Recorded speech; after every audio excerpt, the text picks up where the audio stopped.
الرحيم الحمد لله رب العالمين والصلاة والسلام على أشرف الأنبياء والمرسلين نبينا محمد وعلى آله وصحبه أجمعين ما بعد ബഹുമാന്യരായ സഹോദരങ്ങളെ, നമ്മൾ കിതാബ് തൗഹീദിന്റെ ഒന്നാമത്തെ അധ്യായമാണ് കഴിഞ്ഞ ക്ലാസ്സിൽ ആരംഭിച്ചത്. നമ്മൾ പറഞ്ഞു ഒന്നാമത്തെ അധ്യായത്തിന് അദ്ദേഹം പേര് കൊടുത്തത് കിതാബ് തൗഹീദ്, തൗഹീദിന്റെ കിതാബ് എന്ന് പറഞ്ഞ് തൗഹീദ് നിർബന്ധമാണ് എന്നറിയിക്കുന്ന ആയത്തുകളാണ്. അല്ലാഹു സുബ്ഹാനഹു വ തആല തൗഹീദാണ് ഒരു മനുഷ്യന് നിർബന്ധമാക്കിയതിൽ ഏറ്റവും വലുത് എന്ന് അറിയിക്കുന്ന ആയത്തുകളാണ് അദ്ദേഹം അതിന്റെ ആദ്യത്തിൽ കൊടുത്തിട്ടുണ്ടായിരുന്നത്. മൂന്ന് ആയത്തുകൾ നമ്മൾ കഴിഞ്ഞ ക്ലാസ്സിൽ മനസ്സിലാക്കുകയുണ്ടായി. നമ്മൾ പറഞ്ഞിട്ടുണ്ട് തൗഹീദിന്റെ ആയത്തുകളാണ്. നമ്മൾ ആഴ്ചയിൽ 1-2 ആയത്തുകളെ ഉണ്ടാവുള്ളൂ. പരമാവധി നമ്മൾ ആവർത്തിച്ചത് ഓതിക്കഴിഞ്ഞാൽ നമുക്ക് മനഃപ്പാടമാകും. അങ്ങനെ മനഃപ്പാടമാക്കാൻ പറ്റിയാൽ നമുക്ക് തൗഹീദിനോടുള്ള ബന്ധം തന്നെ അത് കൂടാനും മറ്റുള്ളവരിലേക്ക് അത് എത്തിക്കുന്ന സമയത്ത് നമുക്ക് എളുപ്പമായ രൂപത്തിൽ അത് അവതരിപ്പിക്കാനും ഒക്കെ സാധിക്കുന്നതായിരിക്കും. അതുകൊണ്ട് അത് ഹിഫ്ളാക്കുക എന്നുള്ളത് ഒരുപാട് ഉപകാരം അതിലുണ്ട്. നമ്മൾ ഇതുവരെ പറഞ്ഞ ആയത്തുകൾ ഒന്ന് അല്ലാഹു സുബ്ഹാനഹു വ തആല സൂറത്തുൽ ദാരിയാത്തിൽ പറഞ്ഞ വളരെ പ്രസിദ്ധമായ ഒരു ആയത്താണ്. അഥവാ തൗഹീദ് നിർബന്ധമാണ് എന്നറിയിക്കുന്ന ആയത്തുകളാണ് അദ്ദേഹം കൊടുത്തിട്ടുള്ളത്. അദ്ദേഹം ഒരു ഹെഡിങ് കൊടുത്തു കഴിഞ്ഞാൽ അതിന്റെ താഴെ വരുന്ന ആയത്തുകളൊക്കെ ആ ഹെഡിങ്ങിനോട് ബന്ധമുള്ളതായിരിക്കും. ഇവിടെ കിതാബ് തൗഹീദ് എന്ന് പറയുന്ന ഹെഡിങ് അത് ഉദ്ദേശിക്കുന്നത് ബയാൻ വുജൂബി തൗഹീദ്, തൗഹീദ് വാജിബാണ് എന്നറിയിക്കുന്നതാണ്.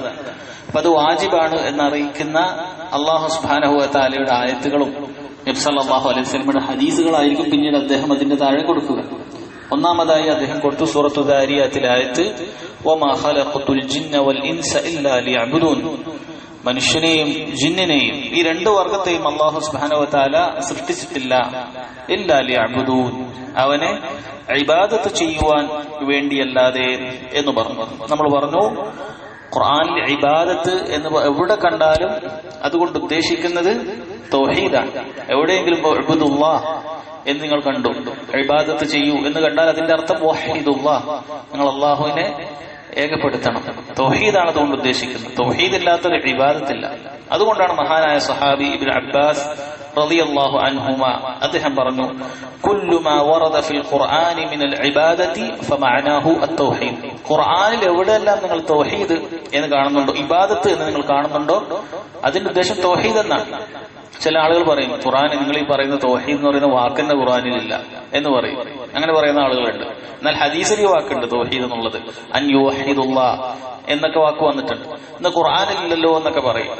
നമുക്ക് ഖുർആനിൽ ഏറ്റവും വലിയ മുഫസ്സിറായ നബി സല്ലല്ലാഹു അലൈഹി വസല്ലം തലയിൽ കൈവച്ചുകൊണ്ട് ഖുർആനിന്റെ തഫ്സീർ നന്നായി പറയാൻ സാധിക്കണമെന്ന് ദുആ ചെയ്ത ഇബ്നു അബ്ബാസ് റളിയല്ലാഹു അൻഹു പറഞ്ഞു തരികയാണ്, ഖുർആനിൽ ഇബാദത്ത് എന്ന് നിങ്ങൾ എവിടെ കാണുന്നുവോ, ഇബാദത്ത് ചെയ്യണം, ഇബാദത്ത് ചെയ്യുന്നവർ, അങ്ങനെ ഇബാദത്ത് എന്ന് എവിടെ കാണുന്നുവോ അതിന്റെ അർത്ഥം തൗഹീദാണ്. ഇബ്നു അബ്ബാസ് റളിയല്ലാഹു അൻഹുമാ അദ്ദേഹമാണ് നമുക്ക് പറഞ്ഞത്. അപ്പൊ എവിടെല്ലാം ഇബാദത്ത് അൻ യഅ്ബുദുല്ലാഹ് വഅബ്ദുല്ലാഹ് ലാ അഅ്ബുദ് എന്നൊക്കെ പറഞ്ഞാൽ അതിന്റെ അർത്ഥം തൗഹീദാണ് അതുകൊണ്ട് ഉദ്ദേശിക്കുന്നത്, അതാണ് അർത്ഥം. അപ്പൊ ഒന്നാമതായി അല്ലാഹു സുബ്ഹാനഹു വ തആല പറഞ്ഞു, വമാ ഖലഖതുൽ ജിന്ന വൽ ഇൻസ ഇല്ലാ ലിയഅ്ബുദൂൻ എന്നുള്ള ആയത്ത് ഇല്ലാ ലിയുവഹിദൂനി, എന്നെ മാത്രം ഇബാദത്ത് ചെയ്യാൻ വേണ്ടിയല്ലാതെ മനുഷ്യനെയും ജിന്നിനെയും അല്ലാഹു സൃഷ്ടിച്ചിട്ടില്ല. അപ്പൊ തൗഹീദ് വാജിബാണ്, തൗഹീദാണ് ഏറ്റവും നിർബന്ധമായ കാര്യം എന്നറിയിക്കുന്ന പ്രധാനപ്പെട്ട ഒരു ആയത്താണ് ഇത്. ഇതിന്റെ ചെറിയ വിശദീകരണങ്ങൾ നമ്മൾ കഴിഞ്ഞ ക്ലാസ്സിൽ മനസ്സിലാക്കിയിട്ടുണ്ട്. ഈ ആയത്ത്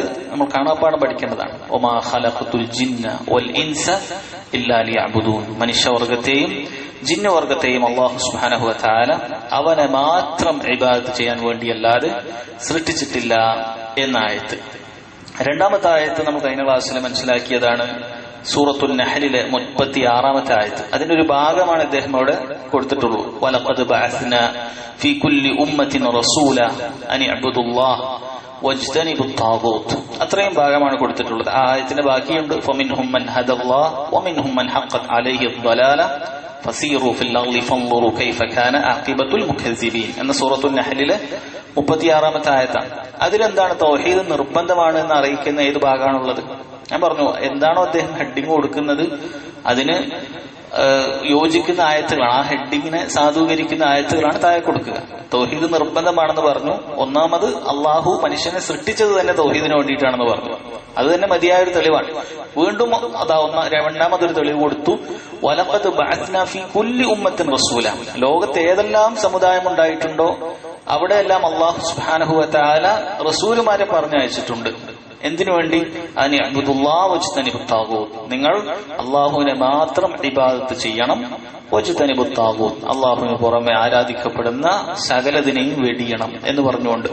അപ്പോൾ അള്ളാഹു എല്ലാ പ്രവാചകന്മാരെയും ഇത് പറഞ്ഞാണ് അയച്ചതെങ്കിൽ ഇതിന്റെ പ്രാധാന്യം എത്രമാത്രമാണ്. മറ്റു ശരീഅത്തുകളിൽ പല വിഷയങ്ങളുണ്ടാവും. നിസ്കാരമുണ്ട്, നോമ്പുണ്ട്, സക്കാത്തുണ്ട്, ഹജ്ജുണ്ട്, അങ്ങനെ പല കാര്യങ്ങളുണ്ട്. എന്നാൽ ഇതിൽ തൗഹീദ് എല്ലാവർക്കും ഒരേപോലെയാണ്. അതിൽ യാതൊരു വ്യത്യാസവുമില്ല. എല്ലാ പ്രവാചകന്മാരെയും തൗഹീദ് ഒന്ന് തന്നെയാണ്. നിസ്കാരമുണ്ട്, പക്ഷെ നിസ്കാരത്തിന്റെ രൂപത്തിൽ വ്യത്യാസമുണ്ട്, നോമ്പിന്റെ രൂപത്തിൽ വ്യത്യാസമുണ്ട്. ഓരോരുത്തർക്കും ഹറാം ഹലാലുകളിൽ വ്യത്യാസമുണ്ട്. ചില സമുദായത്തിൽ ഇന്ന കാര്യം ഹറാം ആയിരിക്കും, നമുക്കത് ഹലാലാണ്. അങ്ങനെ പല കാര്യങ്ങളിലും വ്യത്യാസമുണ്ട്. എന്നാൽ തൗഹീദ് എല്ലാവർക്കും ഒരുപോലെയാണ്. അതുകൊണ്ടാണ് നബി സല്ലല്ലാഹു അലൈഹി വസല്ലം പറഞ്ഞത്, നമ്മൾ പ്രവാചകന്മാർ ഒരു ഉപ്പയുടെ ഒരുപാട് ഉമ്മയുടെ മക്കളെ മാതിരിയാണ്. ഒരൊറ്റ ഉപ്പുള്ള ഒരുപാട് ഭാര്യമാരുള്ള ഒരു ഉപ്പാക്ക് എല്ലാവരുടെയും അസ്ലൊന്നാണ്, എല്ലാവർക്കും ഒരു ഉപ്പയാണ്. അതുപോലെയാണ് നമ്മൾ പ്രവാചകന്മാർ. അതെല്ലാവരുടെയും അസ്ലൊന്ന് തന്നെ ആയിരിക്കും. അതിന്റെ മറ്റു വിഷയങ്ങളിൽ വ്യത്യാസമുണ്ടാകും എന്നല്ലാതെ. അപ്പൊ അവിടെ അല്ലാഹു സുബ്ഹാനഹു വ തആല പറഞ്ഞു, എല്ലാ പ്രവാചകന്മാരെയും നിയോഗിച്ചത് ഈ കാര്യം പറയാനാണ്. അനി അബ്ദുല്ലാഹ്, നിങ്ങൾ അള്ളാഹുവിനെ ഇബാദത്ത്, അള്ളാഹുവിനെ മാത്രം ഇബാദത്ത് ചെയ്യണം. അപ്പൊ അനി അബ്ദുല്ലാഹ് ഇബാദത്തല്ലാഹ് എന്ന് എപ്പോൾ കേൾക്കുമ്പോഴും നിങ്ങളുടെ മനസ്സിൽ ഓർമ്മ വരേണ്ടത് അതിന്റെ അർത്ഥം തൗഹീദാണ്. കാരണം ഇബ്നു അബ്ബാസ് റളിയല്ലാഹു അൻഹു പറഞ്ഞു കഴിഞ്ഞു, ഖുർആനിൽ എവിടെയെല്ലാം ഇബാദത്ത് എന്ന് കണ്ടുവോ അത് തൗഹീദാണ്. അതല്ലാതെ അള്ളാഹിനെ ഇബാദത്ത് ചെയ്യുക, അതോടൊപ്പം മറ്റൊരാളെ ഇബാദത്ത്, അതിന് ഇബാദത്ത് എന്ന് പറയില്ല. ഇബാദത്ത് എന്നുകൊണ്ട് ഖുർആനിൽ ഉദ്ദേശിക്കുന്നത് തൗഹീദ് ചെയ്യുക, അള്ളാഹുവിനെ മാത്രമായി ഇബാദത്ത് ചെയ്യുക എന്നാണ്. ആയത്തിന്റെ ബാക്കി ഫമിൻഹും മൻ ഹദല്ലാഹ്, അതിൽ അല്ലാഹു സുബ്ഹാനഹു വ തആല ഹിദായത്തിലാക്കിയ ആളുകളുണ്ട് പ്രവാചകന്മാർ ദഅവത്ത് ചെയ്തപ്പോൾ. വമിൻഹും മൻ ഹഖത്ത് അലൈഹി ദലാല, ദലാലത്ത് അവരുടെ മേൽ സ്ഥിരപ്പെട്ട ആളുകളുമുണ്ട്. ഫസീറു ഫിൽ അർളി ഫൻദുറു കൈഫ കാന ആഖിബത്തുൽ മുകദ്ദിബീൻ, നിങ്ങൾ ഭൂമിയിൽ സഞ്ചരിച്ചു കൊള്ളുക, നിങ്ങൾക്ക് മനസ്സിലാകും എങ്ങനെയാണ് അള്ളാഹുവിനെ നിഷേധിച്ചു തള്ളിയ മുഖദ്ദിബീങ്ങൾ, കാഫിറുകൾ, അവരുടെ പര്യവസാനം എന്തായിരുന്നു എന്ന് നിങ്ങൾക്ക് മനസ്സിലാകും എന്ന് സൂറത്തുൽ നഹ്ലിലെ ഈ ആയത്തിലുണ്ട്. നാം പറഞ്ഞതുപോലെ അതിന്റെ ചെറിയൊരു ഭാഗം മാത്രമാണ് ഈ മത്തിനിൽ, ഈ ഒരു ടെക്സ്റ്റിൽ അദ്ദേഹം കൊടുത്തിട്ടുള്ളത്. നമ്മൾ ഏറ്റവും കുറഞ്ഞത് അത്രയെങ്കിലും പഠിച്ചു വെക്കുക.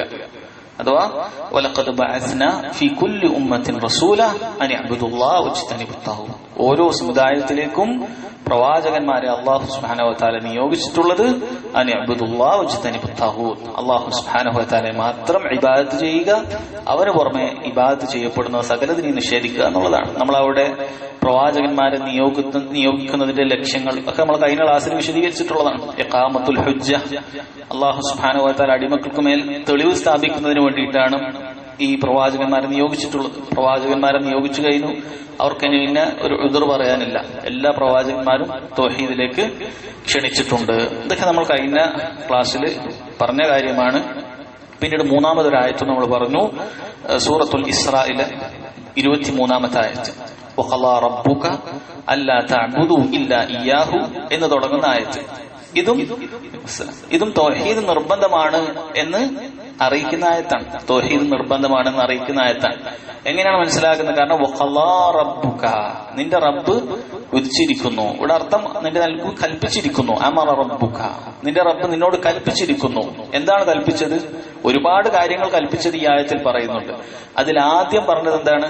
അല്ലാ തഅബുദു ഇല്ലാ ഇയ്യാഹ്, നിങ്ങൾ അവനെ മാത്രമേ ഇബാദത്ത് ചെയ്യാൻ പാടുള്ളൂ. അപ്പൊ തൗഹീദ് നിർബന്ധമാണ് എന്നുള്ളതിൽ സംശയമില്ല. അള്ളാഹു ഒന്നാമതായി എണ്ണി പറഞ്ഞ കാര്യമാണ്. അള്ളാഹുവിനോടുള്ള ഹക്കാണ്. മനുഷ്യരെ സംബന്ധിച്ചിടത്തോളം അവർക്ക് അള്ളാഹുവിനോടുള്ള ഹക്കുണ്ട്, അടിമകളോടുള്ള ഹക്കുണ്ട്. രണ്ടും അള്ളാഹു സുബ്ഹാനഹു വ തആല നിശ്ചയിച്ചിട്ടുണ്ട്. ആ രണ്ടും ഈ ആയത്തുകളിൽ പറയുന്നുണ്ട്. അതിൽ ആദ്യം എടുത്തു പറഞ്ഞത് അള്ളാഹുവിനോടുള്ള ഹക്കാണ്. അല്ലാ തഅബുദു ഇല്ലാ ഇയ്യാഹ്, നിങ്ങൾ അവനെ മാത്രമല്ലാതെ ഇബാദത്ത് ചെയ്യാൻ പാടില്ല എന്ന കാര്യം പറഞ്ഞു. ശേഷം ഓരോന്നോരോന്നായി മനുഷ്യരോടുള്ള ഹക്കുകൾ എണ്ണി പറഞ്ഞു. വബിൽ വാലിദൈനി ഇഹ്സാന, നിങ്ങൾ നിങ്ങളുടെ മാതാപിതാക്കളോട് നന്മ ചെയ്യണം എന്നെടുത്തു പറഞ്ഞു. അപ്പൊ നമ്മൾ അവിടെ പറഞ്ഞിട്ടുണ്ട്, അള്ളാഹുവിനോടുള്ള ഹക്ക് ആദ്യം പറഞ്ഞപ്പോൾ അപ്പോൾ റസൂലിനോടുള്ള ഹക്ക് അവിടെ പോയി.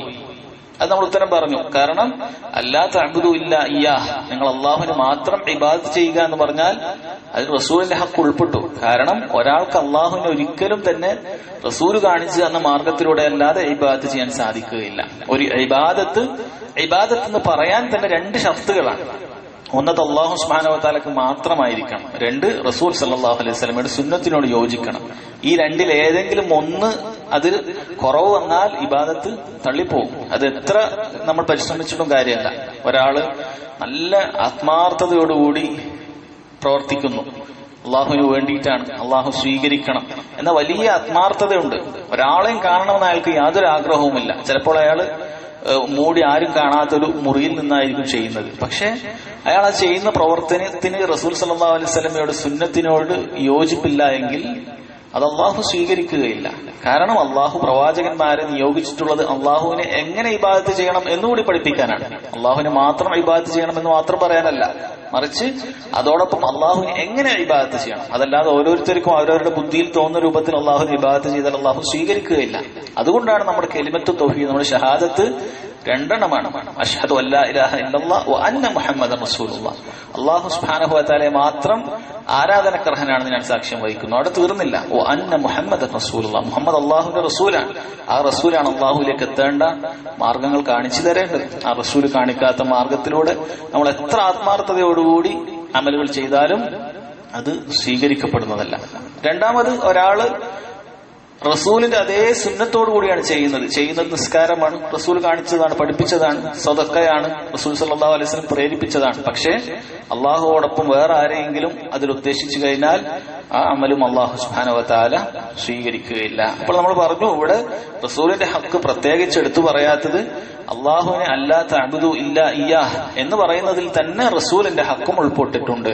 കാരണം അള്ളാഹുവിനെ ഇബാദത്ത് ചെയ്യുക എന്ന് പറഞ്ഞാൽ അത് റസൂൽ സല്ലല്ലാഹു അലൈഹി വസല്ലം കാണിച്ചു തന്ന മാർഗത്തിലോടുകൂടി ചെയ്യുക എന്നതാണ് ഉദ്ദേശിക്കുന്നത്. രണ്ടാമത് നമ്മൾ പറഞ്ഞു, മാതാപിതാക്കളോടുള്ള ഹക്കാണ് പറഞ്ഞത്.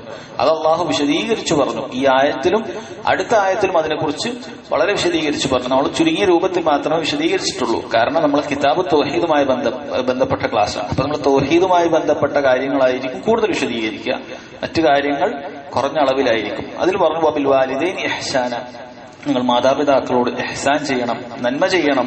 ഇമ്മാ യബ്ലുഗന്ന ഇൻദകൽ കിബറ അഹദുഹുമാ ഔ കിലാഹുമാ ഫലാ തഖുൽ ലഹുമാ ഉഫ്ഫിൻ വലാ തൻഹർഹുമാ വഖുൽ ലഹുമാ ഖൗലൻ കരീമാ.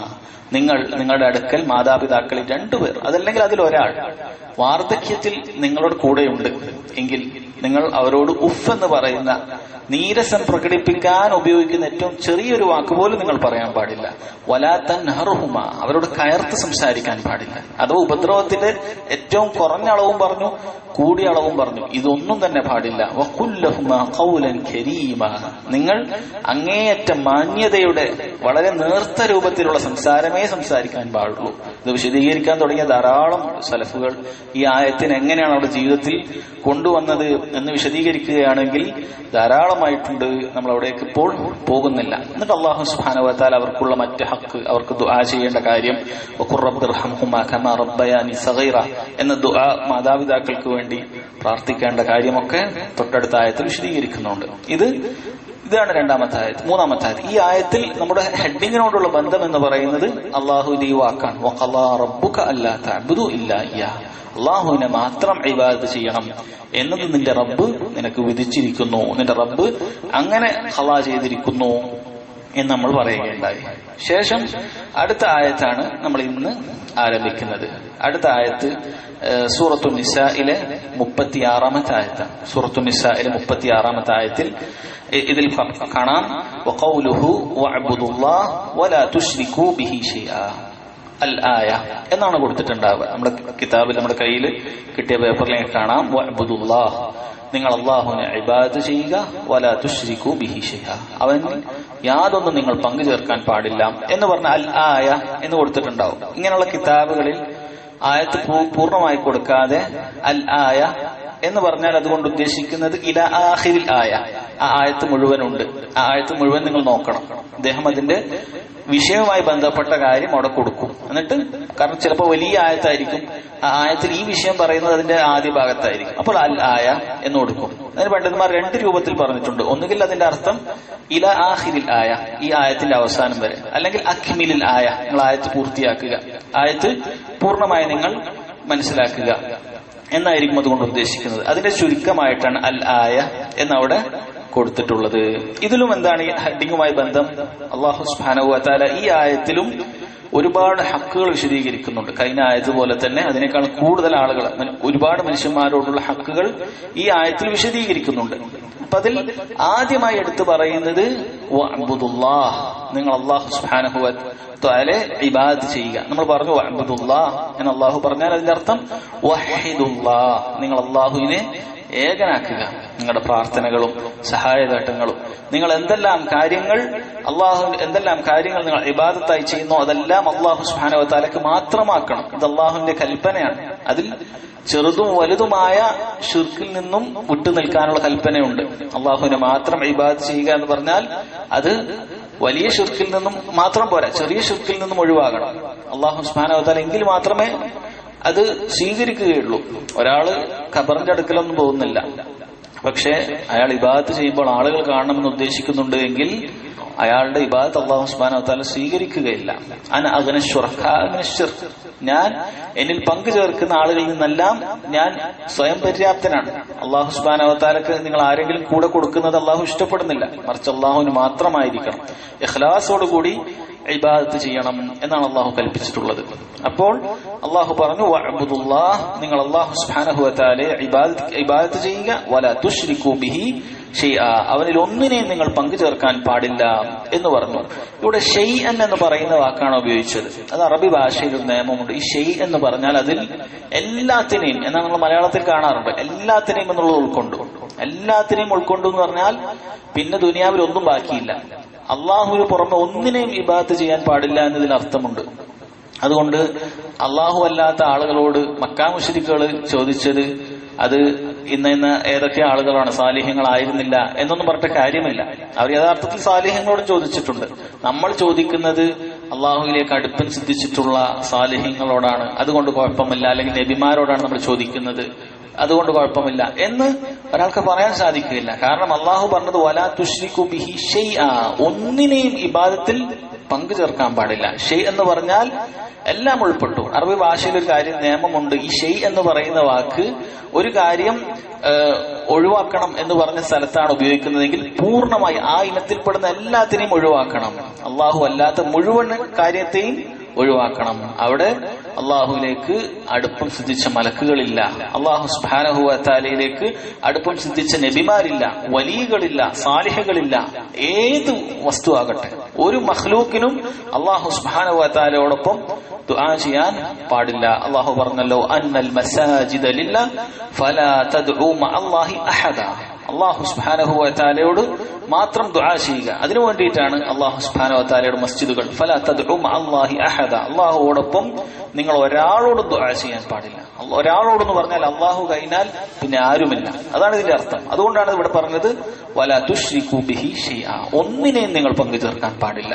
പിന്നെ മറ്റ് ഇന്നത് പറ്റുമോ, അന്നത് പറ്റുമോ, ഇന്നയാളോട് ദുആ ചെയ്യാൻ പറ്റുമോ, ഇന്നയാളോട് ചോദിക്കാൻ പറ്റുമോ എന്നൊന്നും അതിൽ യാതൊരുവിധ അർത്ഥശങ്കയുമില്ല. അള്ളാഹു പറഞ്ഞിരിക്കുന്നത് ഒന്നിനോടും ദുആ ചെയ്യാൻ പാടില്ല, ഒന്നിനോടും പങ്കു ചേർക്കാൻ പാടില്ല എന്നാണ്. ഇബ്നു ഉസൈമിൻ റഹിമഹുല്ലാ പറയുന്നത് ഇവിടെ നിങ്ങൾ പലരും വിസ്മരിച്ചു പോകുന്ന ഒരു കാര്യമുണ്ട്, പലരും ചിന്തിക്കാത്തൊരു കാര്യമുണ്ട്. ഇവിടെ ഒന്നിനോടും പങ്കു ചേർക്കാൻ പാടില്ല എന്ന് പറഞ്ഞാൽ വല അംറൻ മിൻ ഉമൂരി ദുനിയ, ദുനിയാവിന്റെ പല കാര്യങ്ങളും ഉണ്ട്. ചില ആളുകൾ അവർ അല്ലാഹു അല്ലാത്ത ആളുകളോടൊന്നും പ്രാർത്ഥിക്കുന്നുണ്ടാവില്ല, പക്ഷെ ദുനിയാവിനെ ആരാധിക്കുന്ന ചില ആളുകളുണ്ട്. അപ്പൊ ആളുകൾ ചോദിക്കും ദുനിയാവിനെ ആരാധിക്കുന്നു, ആരാണിപ്പം ദുനിയാവിനെ ആരാധിക്കുന്നത്? ദുനിയാവിനെ ആരാധിക്കുക എന്ന് പറഞ്ഞാൽ അവന്റെ എല്ലാം എന്ന് പറഞ്ഞാൽ സമ്പത്തായിരിക്കും, പണത്തിന്റെ അടിമയെ പോലെ ആയിരിക്കും, പണത്തിനൊരു അടിമയായിപ്പോ. നമ്മളോട് പറഞ്ഞിട്ടുള്ളത് അള്ളാഹുവിന്റെ അടിമയാകാനാണ്. ചില ആളുകൾ പണത്തിന്റെ സമ്പത്തിന്റെ അടിമയായിരിക്കും. അതാണ് നബി സല്ലല്ലാഹു അലൈഹി വസല്ലം ഇമാം ബുഖാരി ഉദ്ധരിക്കുന്ന ഒരു പ്രസിദ്ധമായ ഒരു ഹദീസിൽ അവിടുന്ന് പറഞ്ഞു തഇസ അബ്ദുദ് ദീനാർ, തഇസ അബ്ദുദ് ദിർഹം, തഇസ അബ്ദുൽ ഖമീല, തഇസ അബ്ദുൽ ഖമീസ. നബി സല്ലല്ലാഹു അലൈഹി വസല്ലം 4 തരം ആളുകളെ അവിടുന്ന് നശിച്ചിരിക്കുന്നു എന്ന് പറയാണ്. തൈസ എന്ന് പറഞ്ഞാൽ നശിച്ചു, അവൻ ഒന്നുമില്ല, അവൻ തകർന്നിരിക്കുന്നു. ആരാണ്? അബ്ദുദ് ദീനാർ, ദീനാറിന്റെ അടിമ. ദീനാർ എന്ന് പറഞ്ഞാൽ നമുക്കറിയാം സ്വർണ്ണ നാണയത്തിനാണ് ദീനാർ എന്ന് പറയുന്നത്. അത് സ്വർണ്ണ നാണയം മാത്രമല്ല, സമ്പത്തായി ഉപയോഗിക്കുന്നതല്ല. ഇന്നിപ്പോ സ്വർണ്ണ നാണയമില്ല, അതിന് പകരം കറൻസികളാണ്.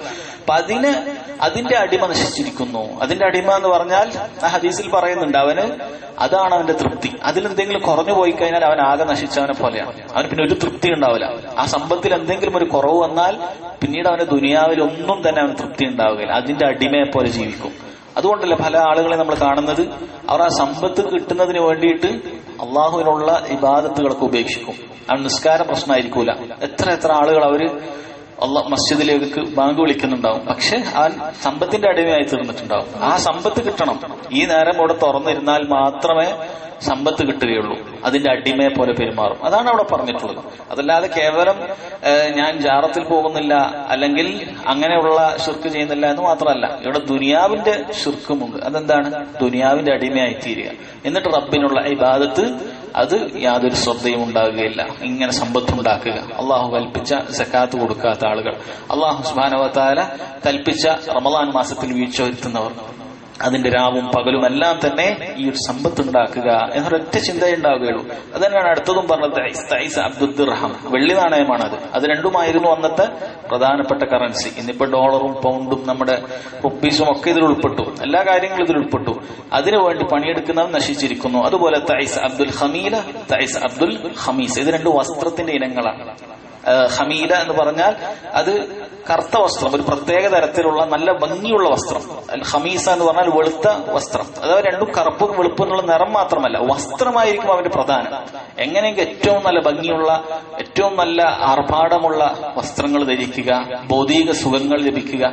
ഈ ഭൗതിക സുഖങ്ങൾ അതിനു വേണ്ടി പണിയെടുക്കുക. സമ്പത്തും അത് ഏത് രൂപത്തിലാകട്ടെ, വീടാകട്ടെ, കാറാകട്ടെ, അങ്ങനെ ഏതിലായാലും ഭൗതികപരമായി അതിന്റെ ഏറ്റവും ഉന്നതിയിൽ എത്തുന്നതിന് വേണ്ടി അല്ലാഹു സുബ്ഹാനഹു വ തആലയെ മറന്നുകൊണ്ട് അതിന്റെ അടിമകളായി അവന് അങ്ങനെ ജീവിക്കുക. ഇതും ഇതിൽ ഉൾപ്പെടും എന്ന് ഇബ്നു ഉസൈമീൻ റഹിമഹുല്ലാഹ് പറഞ്ഞതായി കാണാൻ സാധിക്കും. അതുകൊണ്ട് വലാ തുശ്രികൂ ബിഹി ഷൈഅൻ എന്ന് പറഞ്ഞാൽ അതിന്റെ അർത്ഥം ഫതഉമ്മു കുല്ലു ഷൈ, എല്ലാ കാര്യവും ഉൾപ്പെടുത്തു. ലാ നബിയൻ വലാ മലക്കൻ വലാ വലിയൻ ബൽ വലാ അംറൻ മിൻ ഉമൂരി ദുനിയ.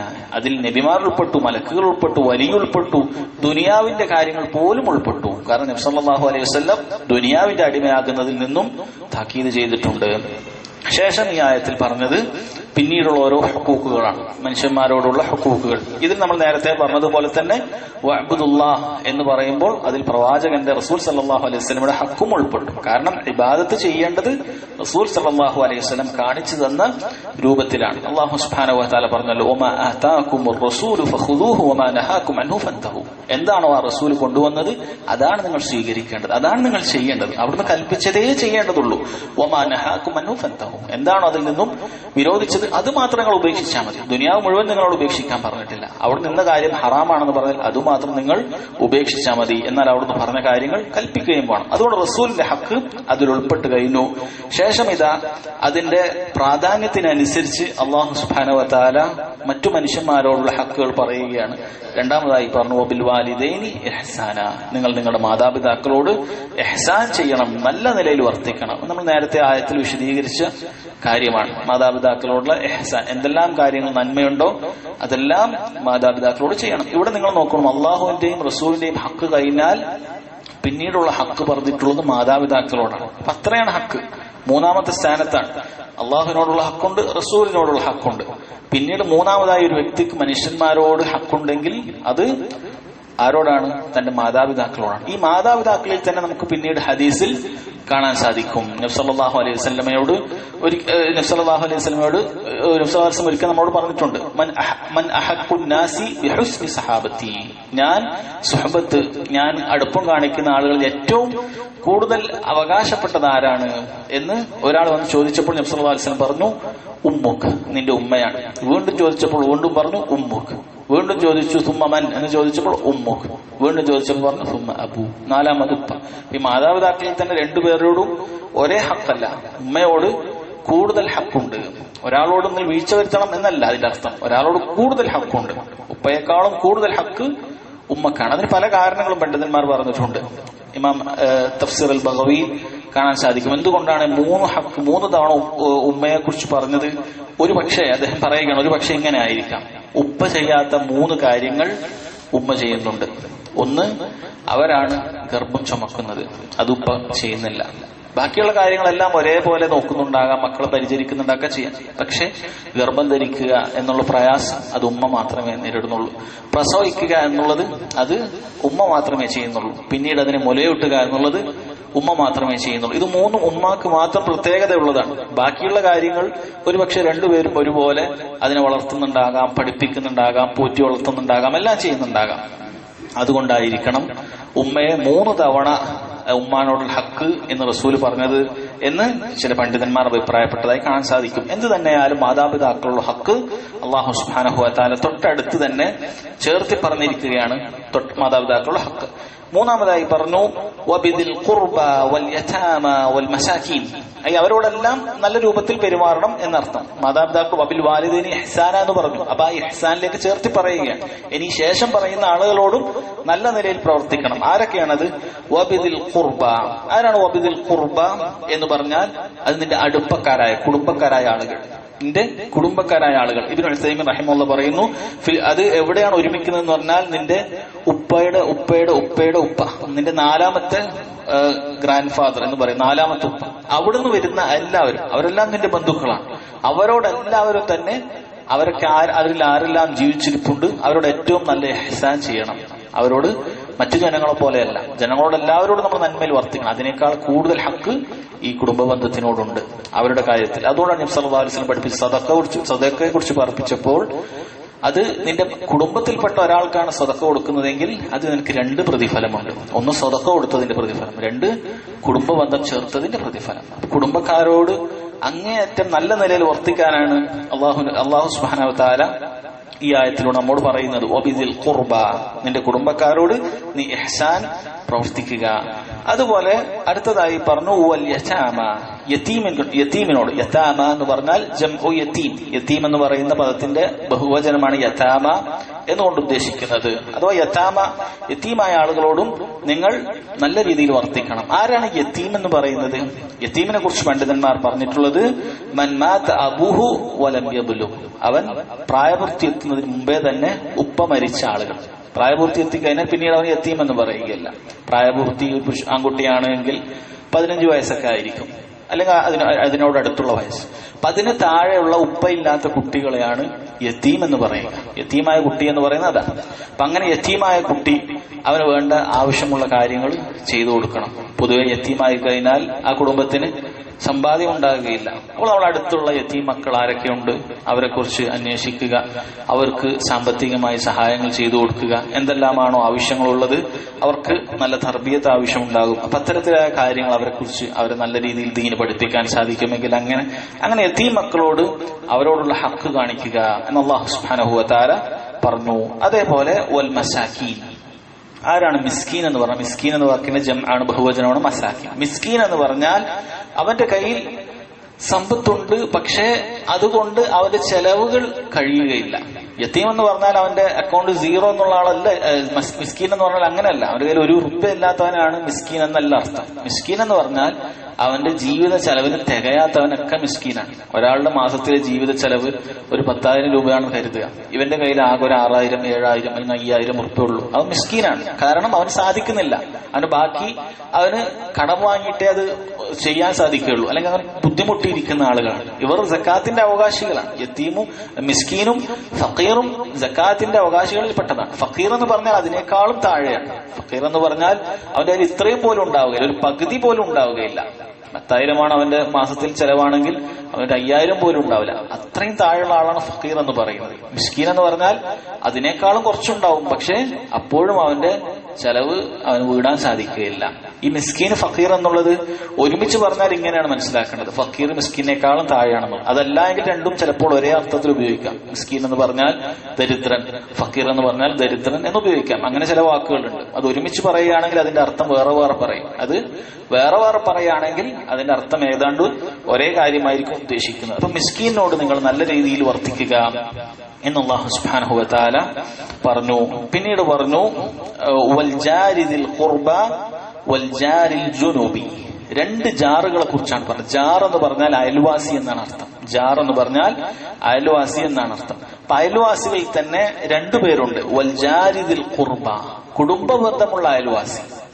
അവരെ ആദ്യം മുന്തിച്ചു പറഞ്ഞു. അങ്ങനെ ഉണ്ടാവാറുണ്ട്. പൊതുവെ അറബികളൊക്കെ ഒരു കുടുംബത്തിൽപ്പെട്ട ഒരു ഗോത്രത്തിൽപ്പെട്ട ആളുകളൊക്കെ ഒരുമിച്ചാണ് താമസിക്കുക. അപ്പൊ സ്വാഭാവികമായും അവരുടെ വീടിനടുത്ത് സ്വന്തം കുടുംബക്കാരായിരിക്കും, ഉപ്പയുടെ അനിയനായിരിക്കും, അല്ലെങ്കിൽ ഉമ്മയുടെ സഹോദരി ആയിരിക്കും. അങ്ങനെ കുടുംബ ബന്ധം അടുപ്പിച്ച് താമസിക്കുന്ന സമ്പ്രദായം പൊതുവെ ഉണ്ട്. അപ്പോൾ അവരെ അല്ലാഹു സുബ്ഹാനഹു വ തആല ആദ്യം പറഞ്ഞു, അടുപ്പക്കാരായ കുടുംബ ബന്ധം കൂടിയുള്ള അയൽവാസികൾ, വൽ ജാരിൽ ജുനൂബി, കുടുംബബന്ധമില്ലാത്ത സാധാരണ അയൽവാസികൾ. ഈ രണ്ട് അയൽവാസികൾക്കും വളരെയധികം ഹക്കുകളാണുള്ളത്. നബി സല്ലല്ലാഹു അലൈഹി വസല്ലം ഒരിക്കൽ പറഞ്ഞില്ലേ, മസാല ജിബ്രീൽ യൂസീനി ബിൽ ജാരി, ജാറിന്റെ വിഷയത്തിൽ, അയൽവാസിയുടെ വിഷയത്തിൽ എന്നോട് ജിബ്രീൽ അലൈഹിസ്സലാം വന്ന ഓരോ ഉപദേശങ്ങൾ പറഞ്ഞുകൊണ്ടേയിരുന്നു. ഹത്താ വലൻതു അന്നഹു സയുവരിസു, ഇനി അവന് അനന്തരാവകാശം കൊടുക്കേണ്ടി വരും എന്ന് തോന്നിപ്പോകുന്നത് വരെ. അനന്തരാവകാശം കൊടുക്കുക എന്ന് പറഞ്ഞാൽ മരിച്ചുപോയാൽ അയൽവാസിക്ക് അതിൽ നിന്നൊരു ഹക്കുണ്ട് എന്ന് തോന്നിപ്പോകുന്നത് വരെ അത്രയും ഹക്കുകൾ പറഞ്ഞുകൊണ്ടേയിരുന്നു. അങ്ങനെ പറഞ്ഞിട്ടില്ല അയൽവാസിക്ക് അനന്തരവാകില്ല, പക്ഷെ അങ്ങനെ തോന്നുന്നത് വരെയുള്ള ഹക്കുകൾ, അങ്ങനെ ചെയ്യണം ഇങ്ങനെ ചെയ്യണം, ഒരുപാട് ഹക്കുകൾ പറഞ്ഞുകൊണ്ട് നിന്നു എന്ന് കാണാൻ സാധിക്കും. ഇബ്നു കസീർ റഹിമഹുല്ലാഹ് ഈ ആയത്തിന്റെ തഫ്സീറിൽ ഇതുമായി ബന്ധപ്പെട്ട 10ഓളം ഹദീസുകൾ കൊടുത്തിട്ടുണ്ട്, അയൽവാസികളോടുള്ള ബന്ധം അറിയിക്കുന്നത്. അതിൽ നമുക്ക് കാണാൻ സാധിക്കും, അയൽവാസികൾ എന്ന് പറയുന്ന പണ്ഡിതന്മാർ പറയുന്നു, ഒരു ഹദീസിന്റെ അടിസ്ഥാനത്തിൽ 3 തരം അയൽവാസികളുണ്ട്. അതിൽ ഒന്നാമത്തെ അയൽവാസിക്ക് ഒരു ഹക്കേ ഉള്ളൂ, രണ്ടാമത്തെ അയൽവാസിക്ക് 2 ഹക്കുണ്ട്, മൂന്നാമത്തെ അയൽവാസിക്ക് 3 ഹക്കുണ്ട്. ഒരു ഹക്കുള്ള അയൽവാസി എന്ന് പറയുന്നത് ഇസ്ലാമിലല്ലാത്ത മുശ്രിക്കോ കാഫിറോ ആയ അയൽവാസി, അയാൾക്ക് ഹക്കുണ്ട്, അയാളെ സംബന്ധിച്ചിടത്തോളം ഹക്കുണ്ട്. ആ അയൽവാസി പട്ടിണി കിടക്കുകയാണെങ്കിൽ നമുക്ക് വയറ് നിറയെ ഭക്ഷണം കഴിക്കാൻ പാടില്ല, അവർക്ക് കൊടുക്കണം, അവർക്ക് അതിന് ആവശ്യമുള്ള കാര്യങ്ങൾ കൊടുക്കണം. അയൽവാസിയാണെങ്കിൽ ചിലപ്പോൾ അവർക്ക് സാമ്പത്തികമായ പ്രയാസം ഉണ്ടായാലും നമ്മുടെ ദീനിലല്ല എങ്കിൽ പോലും അവരോട് നമ്മൾ കൊടുക്കണം. അവർക്ക് സാമ്പത്തികമായി സഹായിക്കാൻ സാധിക്കുന്നത്ര സഹായിക്കാം. ചിലപ്പോൾ രോഗികളായിരിക്കും, ചിലപ്പോൾ അങ്ങനെ പല പ്രയാസങ്ങളുണ്ടാവും, അവർക്ക് നമ്മൾ ഹക്കുണ്ട്. ദീനുൽ ഇസ്ലാം അത്രയും വിശാലമായി ഇത്തരം ഹക്കുകൾ കൊടുത്തിട്ടുള്ളത് അങ്ങനെയെങ്കിലും ആ ആളുകൾക്ക് ഇസ്ലാമിനെ കുറിച്ച് മനസ്സിലാകട്ടെ എന്ന് വിചാരിച്ചിട്ടാണ്. അതല്ലാതെ അവരുടെ മതത്തെ ഇഷ്ടപ്പെട്ടുകൊണ്ടോ അതല്ലെങ്കിൽ അവരുടെ ആചാരത്തെ ഇഷ്ടപ്പെട്ടുകൊണ്ടോ അല്ല. അല്ലാഹു സുബ്ഹാനഹു വ തആല വെറുക്കുന്ന ആളുകളാണ് മുസ്ലിമീങ്ങളല്ലാത്ത, അള്ളാഹുവിനെ ധിക്കരിക്കുന്ന കാഫിറുകളായ ആളുകൾ. പക്ഷേ ദീനുൽ ഇസ്ലാമിന്റെ മഹാസിനാണ്, അതിന്റെ നന്മയാണത്. അത്തരക്കാരായ ആളുകൾക്ക് പോലും ഇസ്ലാം നന്മ ചെയ്യാൻ വിരോധിക്കുന്നില്ല, അവർക്ക് നന്മ ചെയ്യാം. നമ്മുടെ അയൽവാസിയാണെങ്കിൽ പ്രത്യേകിച്ച് ആ നന്മ ചെയ്യൽ ഒന്നുകൂടി കൂടും. രണ്ടാമത്തെ ഹക്ക്, 2 ഹക്കുള്ള അയൽവാസി എന്ന് പറയുന്നത് കുടുംബ ബന്ധമില്ലാത്ത സാധാരണ ഒരു അയൽവാസി. അയാൾക്ക് മുസ്ലിമാണെന്നുള്ള ഒരു ഹക്കുമുണ്ട്, അയൽവാസിയാണെന്നുള്ള ഹക്കുമുണ്ട്. അതാണ് അയാൾക്കുള്ള 2 ഹക്ക്. ഒന്ന് അയാൾ മുസ്ലിമാണ്, 2 അയാൾ അയൽവാസിയാണ്. 3 ഹക്കുള്ള അയൽവാസി എന്ന് പറയുന്നത് അയാൾ മുസ്ലിമാണ്, അയാൾ കുടുംബക്കാരനാണ്, അതോടൊപ്പം അയൽവാസിയാണ്. ഈ 3 ഹക്കുകൾ അയാൾക്കുണ്ട്. അയാൾക്ക് 3 ഹക്കാണുള്ളത്. അപ്പോൾ അയാൾക്കുള്ള ഹക്ക് കൂടും. അതുകൊണ്ടാണ് അയാളെ കുറിച്ച് അല്ലാഹു സുബ്ഹാനഹു വ തആല ആദ്യം എടുത്തു പറഞ്ഞത് വൽ ജാരി ദിൽ ഖുർബ, അടുപ്പക്കാരായ കുടുംബബന്ധമുള്ള അയൽവാസി.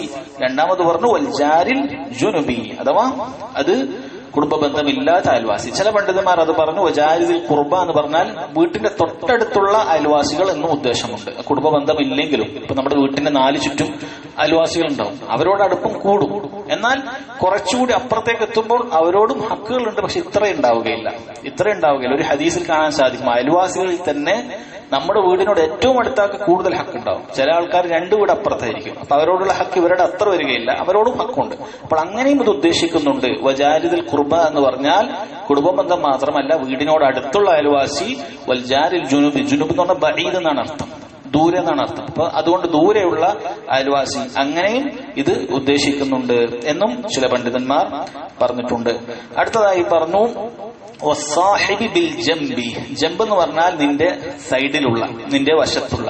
വസ്സാഹിബി ബിൽ ജംബി എന്നുകൊണ്ട് ഉദ്ദേശിക്കുന്നത് ഒരുപാട് അർത്ഥങ്ങൾ പണ്ഡിതന്മാർ പറഞ്ഞിട്ടുണ്ട്. നിന്റെ കൂടെ തന്നെ ഉള്ള എന്നുകൊണ്ട് ഉദ്ദേശിക്കുന്നത് ഖീല ഇന്നഹു അസ്സൗജ, നിന്റെ ഭാര്യയാണ് എന്നൊരു അഭിപ്രായമുണ്ട്.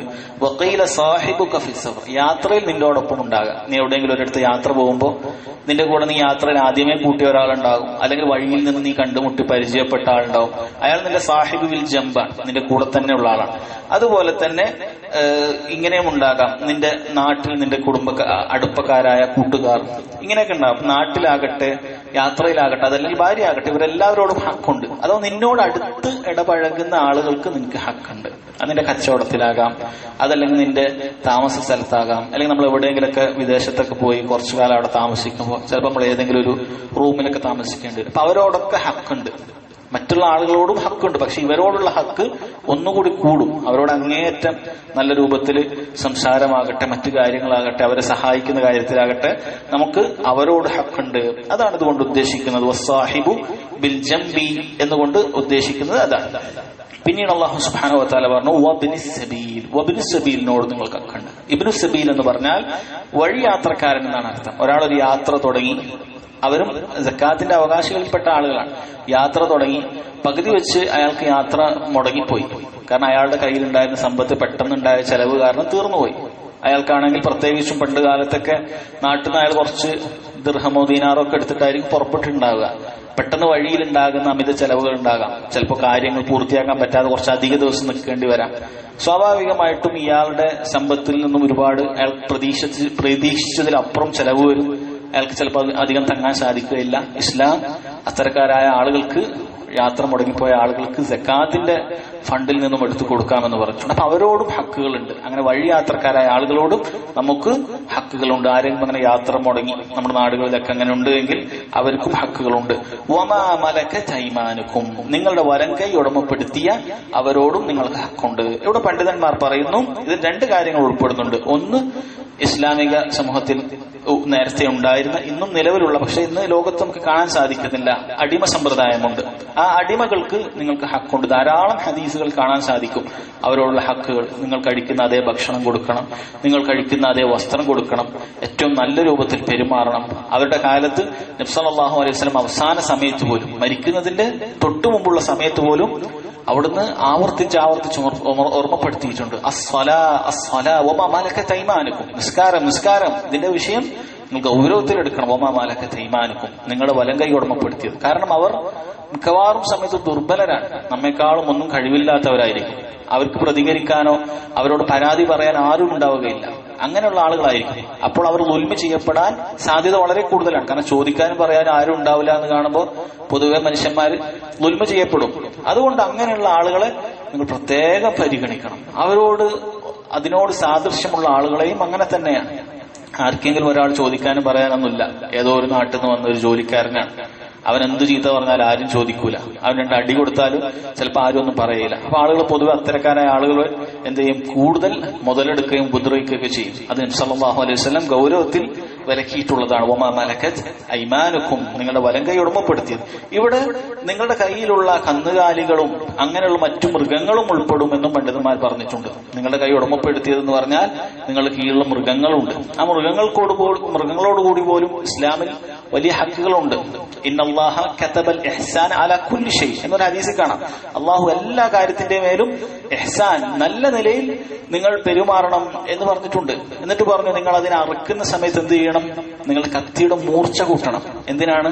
അതിന് പെട്ടെന്ന് മരിക്കാനും അതിന് കൂടുതൽ വേദന ഇല്ലാതിരിക്കാനും. അത്ര പോലും ദീനുൽ ഇസ്ലാമിൽ പച്ചക്കരുള്ള ഓരോ വസ്തുവിനോടും കരുണ കാണിക്കാൻ പറഞ്ഞിട്ടുണ്ട്. അപ്പൊ ഇതിൽ വമാ മലക്കത് അയ്മാനുക്കും എന്ന് പറഞ്ഞാൽ ഇതിൽ മൃഗങ്ങൾ കൂടി ഉൾപ്പെടുന്നുണ്ട്. കാരണം അതെല്ലാം നമ്മുടെ കീഴിലുള്ള കരളുള്ള ജീവികളാണ്. അപ്പൊ അതിനോട് ഏറ്റവും നല്ല രൂപത്തിൽ അതിന് വെള്ളം കൊടുക്കണം, അല്ലെ? ചില ആളുകൾ മൃഗങ്ങളെ കെട്ടിയിടും, വെള്ളം കൊടുക്കുകയില്ല, അല്ലെങ്കിൽ ഭക്ഷണം കൊടുക്കുകയില്ല.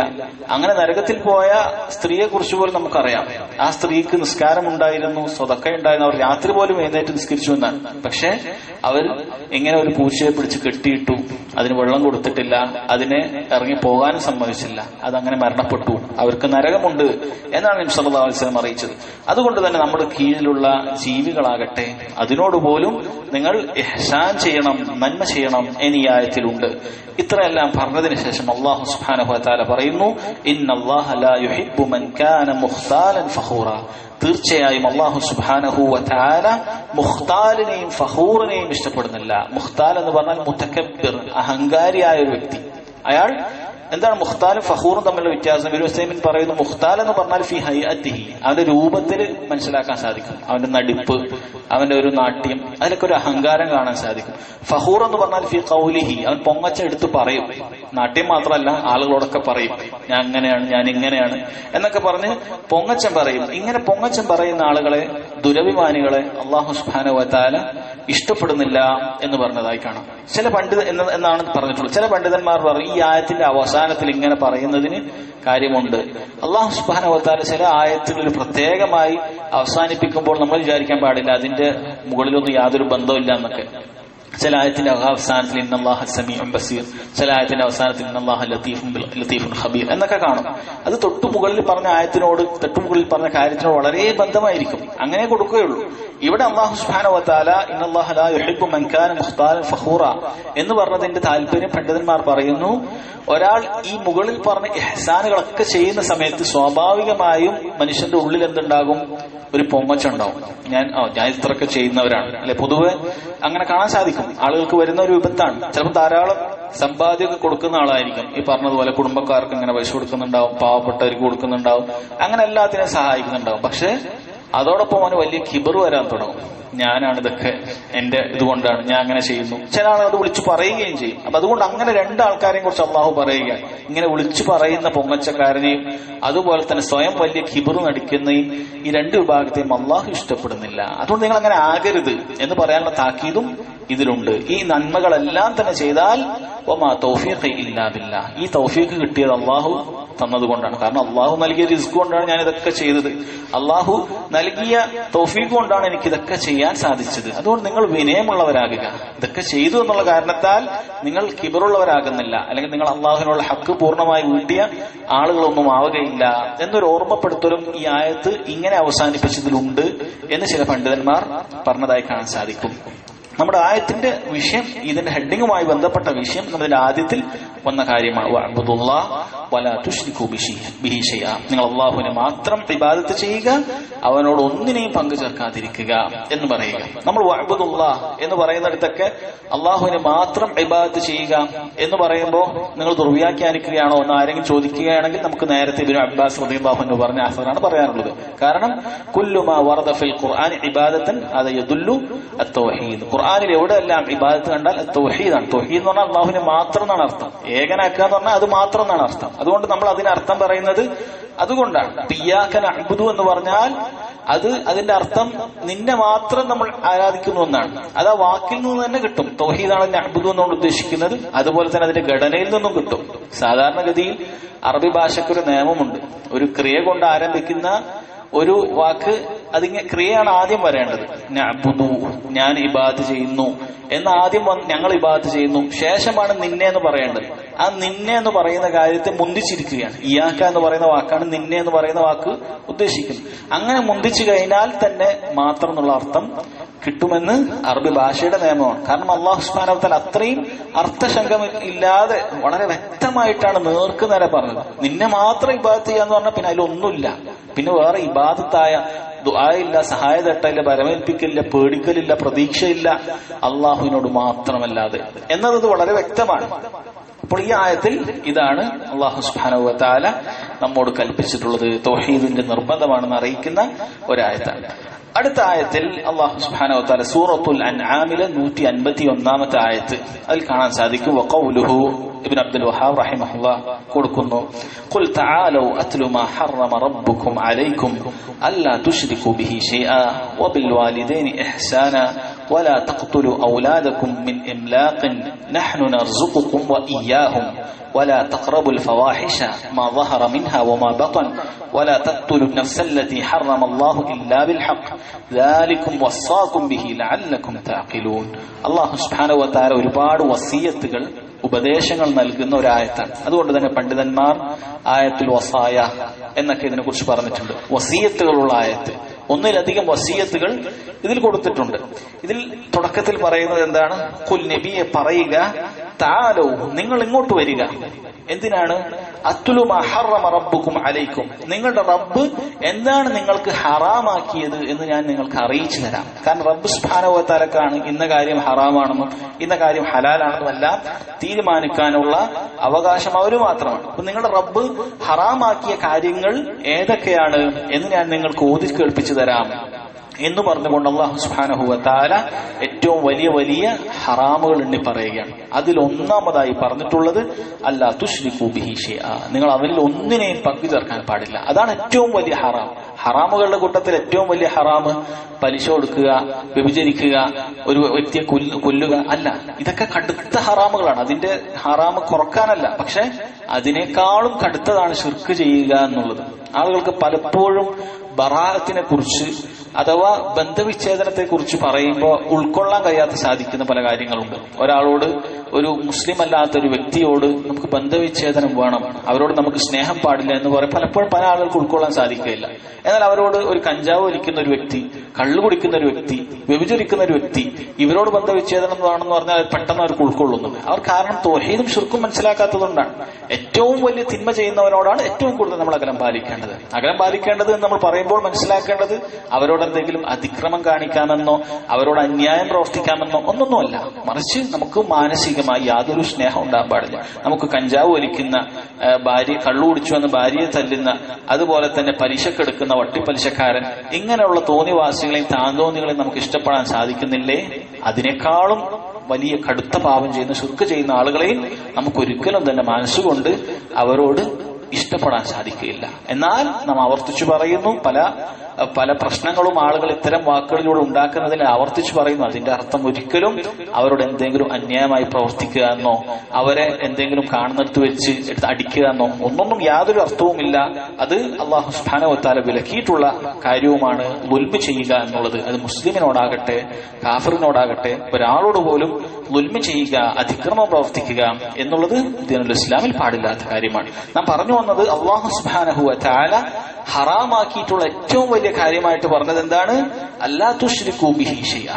ഹറമ റബ്ബുക്കും എന്ന് പറഞ്ഞ ഒന്നാമതായി എണ്ണിയത് അല്ലാഹുവിൽ പങ്കു ചേർക്കാൻ പാടില്ല എന്നുള്ളതാണ്. കാരണം അല്ലാഹു ഏറ്റവും വലിയ അക്രമമായിട്ട് അതാണ് പഠിപ്പിച്ചത്. ഇന്ന ശിർക ലദുൽമുൻ അളീം. തീർച്ചയായും ശിർക്ക് ചെയ്യുക എന്നുള്ളത് ഏറ്റവും വലിയ അക്രമമാണ് എന്ന് പറഞ്ഞിട്ടുണ്ട്. രണ്ടാമതായി അള്ളാഹു പറഞ്ഞു വബിൽ വാലിദൈനി ഇഹ്സാന, നിങ്ങൾ നിങ്ങളുടെ മാതാപിതാക്കളോട് ഇഹ്സാൻ കാണിക്കുക. 2 തവണ നമ്മൾ 2 ആയത്തുകളിൽ കണ്ട കാരണത്താൽ അത് വീണ്ടും വിശദീകരിക്കുന്നില്ല. മൂന്നാമതായി പറഞ്ഞു വലാ തഖ്തുലു ഔലാദകും മിൻ ഇംലാഖിൻ, ദാരിദ്ര്യ ഭയത്താൽ നിങ്ങൾ നിങ്ങളുടെ കുട്ടികളെ കൊന്നുകളയരുത് എന്ന് അല്ലാഹു സുബ്ഹാനഹു വ തആല പറയുകയാണ്.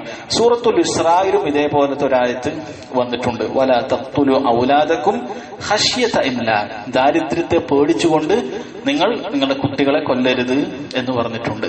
എന്നിട്ട് അല്ലാഹു സുബ്ഹാനഹു വ തആല ഈ ആയത്തിന്റെ ശേഷം പറയുന്നു വലാ തഖ്തുലു ഔലാദകും മിൻ ഇംലാഖിൻ നഹ്നു നർസുഖുകും വ ഇയ്യാഹും, നാമാണ് നിങ്ങൾക്ക് ഉപജീവനം നൽകുന്നത് അവർക്കും ഉപജീവനം നൽകുന്നത്. അല്ലാഹു നമുക്കോട് പറയുന്നുണ്ട്. ഇപ്പൊ ഖുർആനിൽ ഇതേ ആയത്ത് സൂറത്തുൽ ഇസ്രായിലുമുണ്ട്. അപ്പോൾ അത് ആയത്തിൽ ഖുർആനിൽ പണ്ഡിതന്മാർ പറഞ്ഞിട്ടുള്ള ഒരു കാര്യമാണ്. ഖുർആനിൽ ആവർത്തനമില്ല. അപ്പോൾ അവിടെ ഉദ്ദേശിക്കുന്നത് എന്താണ്? അവിടെ ഉദ്ദേശിക്കുന്നത് രണ്ടിലും അതിന്റെ ഉസ്ലൂബിൽ, അതിന്റെ ശൈലിയിൽ വ്യത്യാസമുണ്ട്.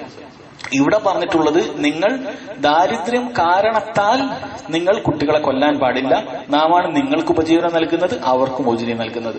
ഇസ്രായേൽ പറഞ്ഞു വലാ തഖ്തുൽ ഔലാദകും ഖശ്യത ഇംലാഖ്, നിങ്ങൾ ദാരിദ്ര്യം ഭയന്നുകൊണ്ട്, ഇപ്പോൾ നിങ്ങൾക്ക് ദാരിദ്ര്യമില്ല, ഇനി കുട്ടികൾ വന്നാൽ നിങ്ങൾ ദാരിദ്ര്യത്തിലാവും എന്ന ഭയന്നുകൊണ്ട് നിങ്ങൾ കൊല്ലാൻ പാടില്ല എന്ന് പറഞ്ഞു. ശേഷം പറയുന്ന കാര്യം വളരെ വ്യക്തമാണ്. ഇപ്പോൾ ദാരിദ്ര്യമുണ്ട് എന്നാണ് നമ്മൾ ഇപ്പോൾ പറഞ്ഞ സൂറത്തുൽ അൻആമിൽ ആയതിൽ. അതുകൊണ്ട് അവിടെ അല്ലാഹു സുബ്ഹാനഹു വ തആല ആദ്യം പറഞ്ഞു നഹ്നു നർസുഖുകും, നിങ്ങൾക്ക് റിസ്ക് നൽകുന്നത് ഞാനാണ്, നിങ്ങൾ ദാരിദ്ര്യത്തിലാവുകയില്ല, നിങ്ങൾക്ക് റിസ്ക് നൽകും. അതുപോലെ തന്നെ വഇയ്യാഹും, അവർക്കും നൽകും. ഇനി ഇവർ നേരത്തെ പറയുന്നത്, രണ്ടാമത് പറഞ്ഞത് അവർക്ക് ഖശ്യത്ത് ഇംലാഖേ ഉള്ളൂ, ഇപ്പോൾ ദാരിദ്ര്യമില്ല. അവിടെ അല്ലാഹു സുബ്ഹാനഹു വ തആല ആദ്യം അവരുടെ കാര്യം പറഞ്ഞു. കാരണം ഇപ്പോൾ നിങ്ങൾക്ക് പേടിയില്ല, നിങ്ങൾ ആശ്വസിപ്പിക്കേണ്ടതില്ല. നഹ്നു നർസുഖുഹും, അവർക്ക് നാം ആണ് റിസ്ക് നൽകുന്നത്, വയ്യാക്കും നിങ്ങൾക്കും നൽകും എന്ന് പറഞ്ഞു. അതിന്റെ വ്യത്യാസം കാണാൻ സാധിക്കും. ഇവിടെ ഇവർക്ക് ഇപ്പോൾ തന്നെ ദാരിദ്ര്യമാണ്, അതുകൊണ്ട് ഇവരോട് നിങ്ങൾക്ക് ആദ്യം റിസ്ക് നൽകുന്ന കാര്യം ഓർമ്മപ്പെടുത്തിയിട്ട് ഇനി വരാൻ പോകുന്ന കുട്ടികളെ പറഞ്ഞു. മറ്റവർക്ക് ഇനി ഉണ്ടാകുമെന്നുള്ള പേടിയേ ഉള്ളൂ, ഇപ്പൊ ഇല്ല. അതുകൊണ്ട് ആദ്യം തന്നെ ആ പേടി വേണ്ട, അവർക്ക് ഞാനാണ് റിസ്ക് നൽകുന്നത്, നിങ്ങൾക്കും റിസ്ക് നൽകും എന്ന് അല്ലാഹു സുബ്ഹാനഹു വ തആല ഓർമ്മപ്പെടുത്തി. ഇതിന്റെ ആയത്തിൽ ദാരിദ്ര്യ ഭയത്താൽ എന്ന് പറഞ്ഞതിനാൽ അതിനൊരു മഫ്ഹൂമില്ല, അതിൽ നേരെ എതിരായിട്ട് മനസ്സിലാക്കാൻ പാടില്ല. ദാരിദ്ര്യ ഭയം ഇല്ലെങ്കിൽ കൊല്ലാം എന്നതിന്റെ അർത്ഥമല്ല.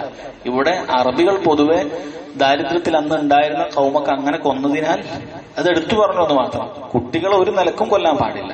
കുട്ടികളെ കൊല്ലുക എന്നുള്ളത് ഒരു നിലക്കും പാടില്ല. അതിന് ആധുനിക സംവിധാനങ്ങൾ ഉപയോഗിച്ച് എന്തെങ്കിലും പ്രത്യേക ടെക്നിക്കൽ ടേം പറഞ്ഞാലും അത് ദീനുൽ ഇസ്ലാം അംഗീകരിക്കുന്നില്ല. കുട്ടികളെ അങ്ങനെ അന്യായമായി അബോർഷൻ ചെയ്യുക എന്നുള്ളത് തന്നെയാണ് ഈ ആയത്ത് കൊണ്ട് ഉദ്ദേശിക്കുന്നത്. അല്ലാഹു സുബ്ഹാനഹു വ തആലയാണ് ആണിനും പെണ്ണിനും ഒക്കെ റിസ്ക് നൽകുന്നത് എന്ന് ബോധ്യപ്പെടുത്തുകയാണ്. നഹ്നു നർസുഖുകും വ ഇയ്യാഹും, നിങ്ങൾക്കും അവർക്കുമെല്ലാം റിസ്ക് നൽകുന്നവൻ ഞാൻ തന്നെയാണ്. വലാ തഖറബുൽ ഫവാഹിഷ, അടുത്തത് പറയുന്നു വലാ തഖറബുൽ ഫവാഹിഷ, നിങ്ങൾ ഫാഹിഷത്തുകൾ, നീചവൃത്തികൾ നിങ്ങൾ അത് പ്രവർത്തിക്കരുത്. ഫാഹിഷത്ത് എന്നുകൊണ്ട് പൊതുവെ ഉദ്ദേശിക്കുന്നത് വ്യഭിചാരമായിരിക്കും. പൊതുവെ ഫാഹിഷത്ത് എന്ന് പറയുന്നത് വ്യഭിചാരമാണ്. അതുപോലെ വ്യഭിചാരത്തോട് ചേർക്കപ്പെടാവുന്ന എല്ലാ നീചവൃത്തികളും അതിൽ ഉൾപ്പെടും. വ്യഭിചാരത്തോട് ചേർക്കപ്പെടാവുന്ന സകല കാര്യങ്ങളും അതിൽ ഉൾപ്പെടും. അത് ചെയ്യരുത് എന്നല്ല അല്ലാഹു സുബ്ഹാനഹു വ തആല പറഞ്ഞിട്ടുള്ളത്, മറിച്ച് വലാ തഖറബു അൽ ഫവാഹിഷ്, അതിനോട് അടുത്തുപോലും പോകരുത് എന്നാണ്. അതുകൊണ്ട് വ്യഭിചാരം മാത്രമല്ല ഹറാമാകുന്നത്, വ്യഭിചാരം സംഭവിക്കാൻ സാധ്യതയുള്ള സകല വാതിലുകളും ഹറാമാണ് എന്ന് മനസ്സിലാക്കണം. എന്തൊക്കെ കാരണങ്ങൾ സംഭവിച്ചാൽ വ്യഭിചാരം സംഭവിക്കുമോ അതെല്ലാം ഹറാമാണ് എന്നിതിൽ നിന്നും അർത്ഥമുണ്ട്. അതുകൊണ്ടാണ് ദീനുൽ ഇസ്ലാമിൽ ഒരു പെണ്ണിന് മഹറമില്ലാതെ യാത്ര ചെയ്യാൻ പാടില്ല എന്ന് പറഞ്ഞത്. അത് വേറെ ഹദീസിൽ കാണാൻ സാധിക്കും. അള്ളാഹുവിലും അന്ത്യദിനത്തിലും വിശ്വസിക്കുന്ന ഒരു പെണ്ണ് ഒരു മഹറമില്ലാതെ യാത്ര ചെയ്യാൻ പാടില്ല. എത്ര ആളുകളാണ് അത് വളരെ നിസ്സാരമായി കാണുന്നത്, പിന്നീട് അവർ ഖേദിക്കുന്നത്. അതുപോലെ തന്നെ ആണും പെണ്ണും കൂടിക്കലർന്നുകൊണ്ട് ഇരിക്കാൻ പാടില്ല. ഒരാണും ഒരു പെണ്ണും ഉണ്ടെങ്കിൽ മഹറമായ ഒരാളില്ല എങ്കിൽ അവിടെ മൂന്നാമത് പിശാച് ഉണ്ടാകും എന്ന് നബി സല്ലല്ലാഹു അലൈഹി വസല്ലം അറിയിച്ചിട്ടുണ്ട്. ഒരാണും പെണ്ണും അവർ ഒറ്റയ്ക്കിരിക്കുകയാണെങ്കിൽ മൂന്നാമതായി അവിടെ പിശാച് ഉണ്ടാകും. അത് പാടില്ല. അപ്പോൾ ആണും പെണ്ണും കൂടിക്കലർന്നുകൊണ്ട് ഉള്ള എന്ത് സമ്പ്രദായമാകട്ടെ അത് ഹറാമാണ് എന്ന് അറിയിക്കാൻ ഈ ആയത്ത് തന്നെ മതി. കാരണം ഫവാഹിഷിലേക്ക് എത്തുന്ന നമുക്ക് ആർക്കെങ്കിലും അങ്ങനെ സംഭവിക്കുന്നില്ല എന്ന് പറയാൻ സാധിക്കുമോ? ആണും പെണ്ണും കൂടിക്കലർന്ന, അത് വിദ്യാഭ്യാസമാകട്ടെ, അത് ജോലി സ്ഥലങ്ങളാകട്ടെ, എത്രയോ നമ്മൾ കേൾക്കുന്നുണ്ട്. കേൾക്കാത്തതായിരിക്കും കൂടുതൽ. അത് ഹറാമാണെന്ന് അറിയിക്കാൻ ഈ ആയത്ത് വളരെ വ്യക്തമാണ്. അല്ലാഹു സുബ്ഹാനഹു വ തആല പറഞ്ഞു വലാ തഖറബു, നിങ്ങൾ അതിനോട് സമീപിക്കാൻ പാടില്ല എന്നാണ്. അല്ലാതെ വ്യഭിചരിക്കരുത് എന്നല്ല പറഞ്ഞിട്ടുള്ളത്. വലാ തസ്നു എന്നല്ല ഇതിൽ പറഞ്ഞിട്ടുള്ളത്. വലാ തഖറബുൽ ഫവാഹിഷ്, നിങ്ങൾ ഫവാഹിഷായ കാര്യത്തെ അതിനോട് സമീപിക്കാൻ പാടില്ല. എന്തെല്ലാം മാർഗങ്ങളുണ്ടോ അവിടുന്ന് മാറി നിൽക്കണം.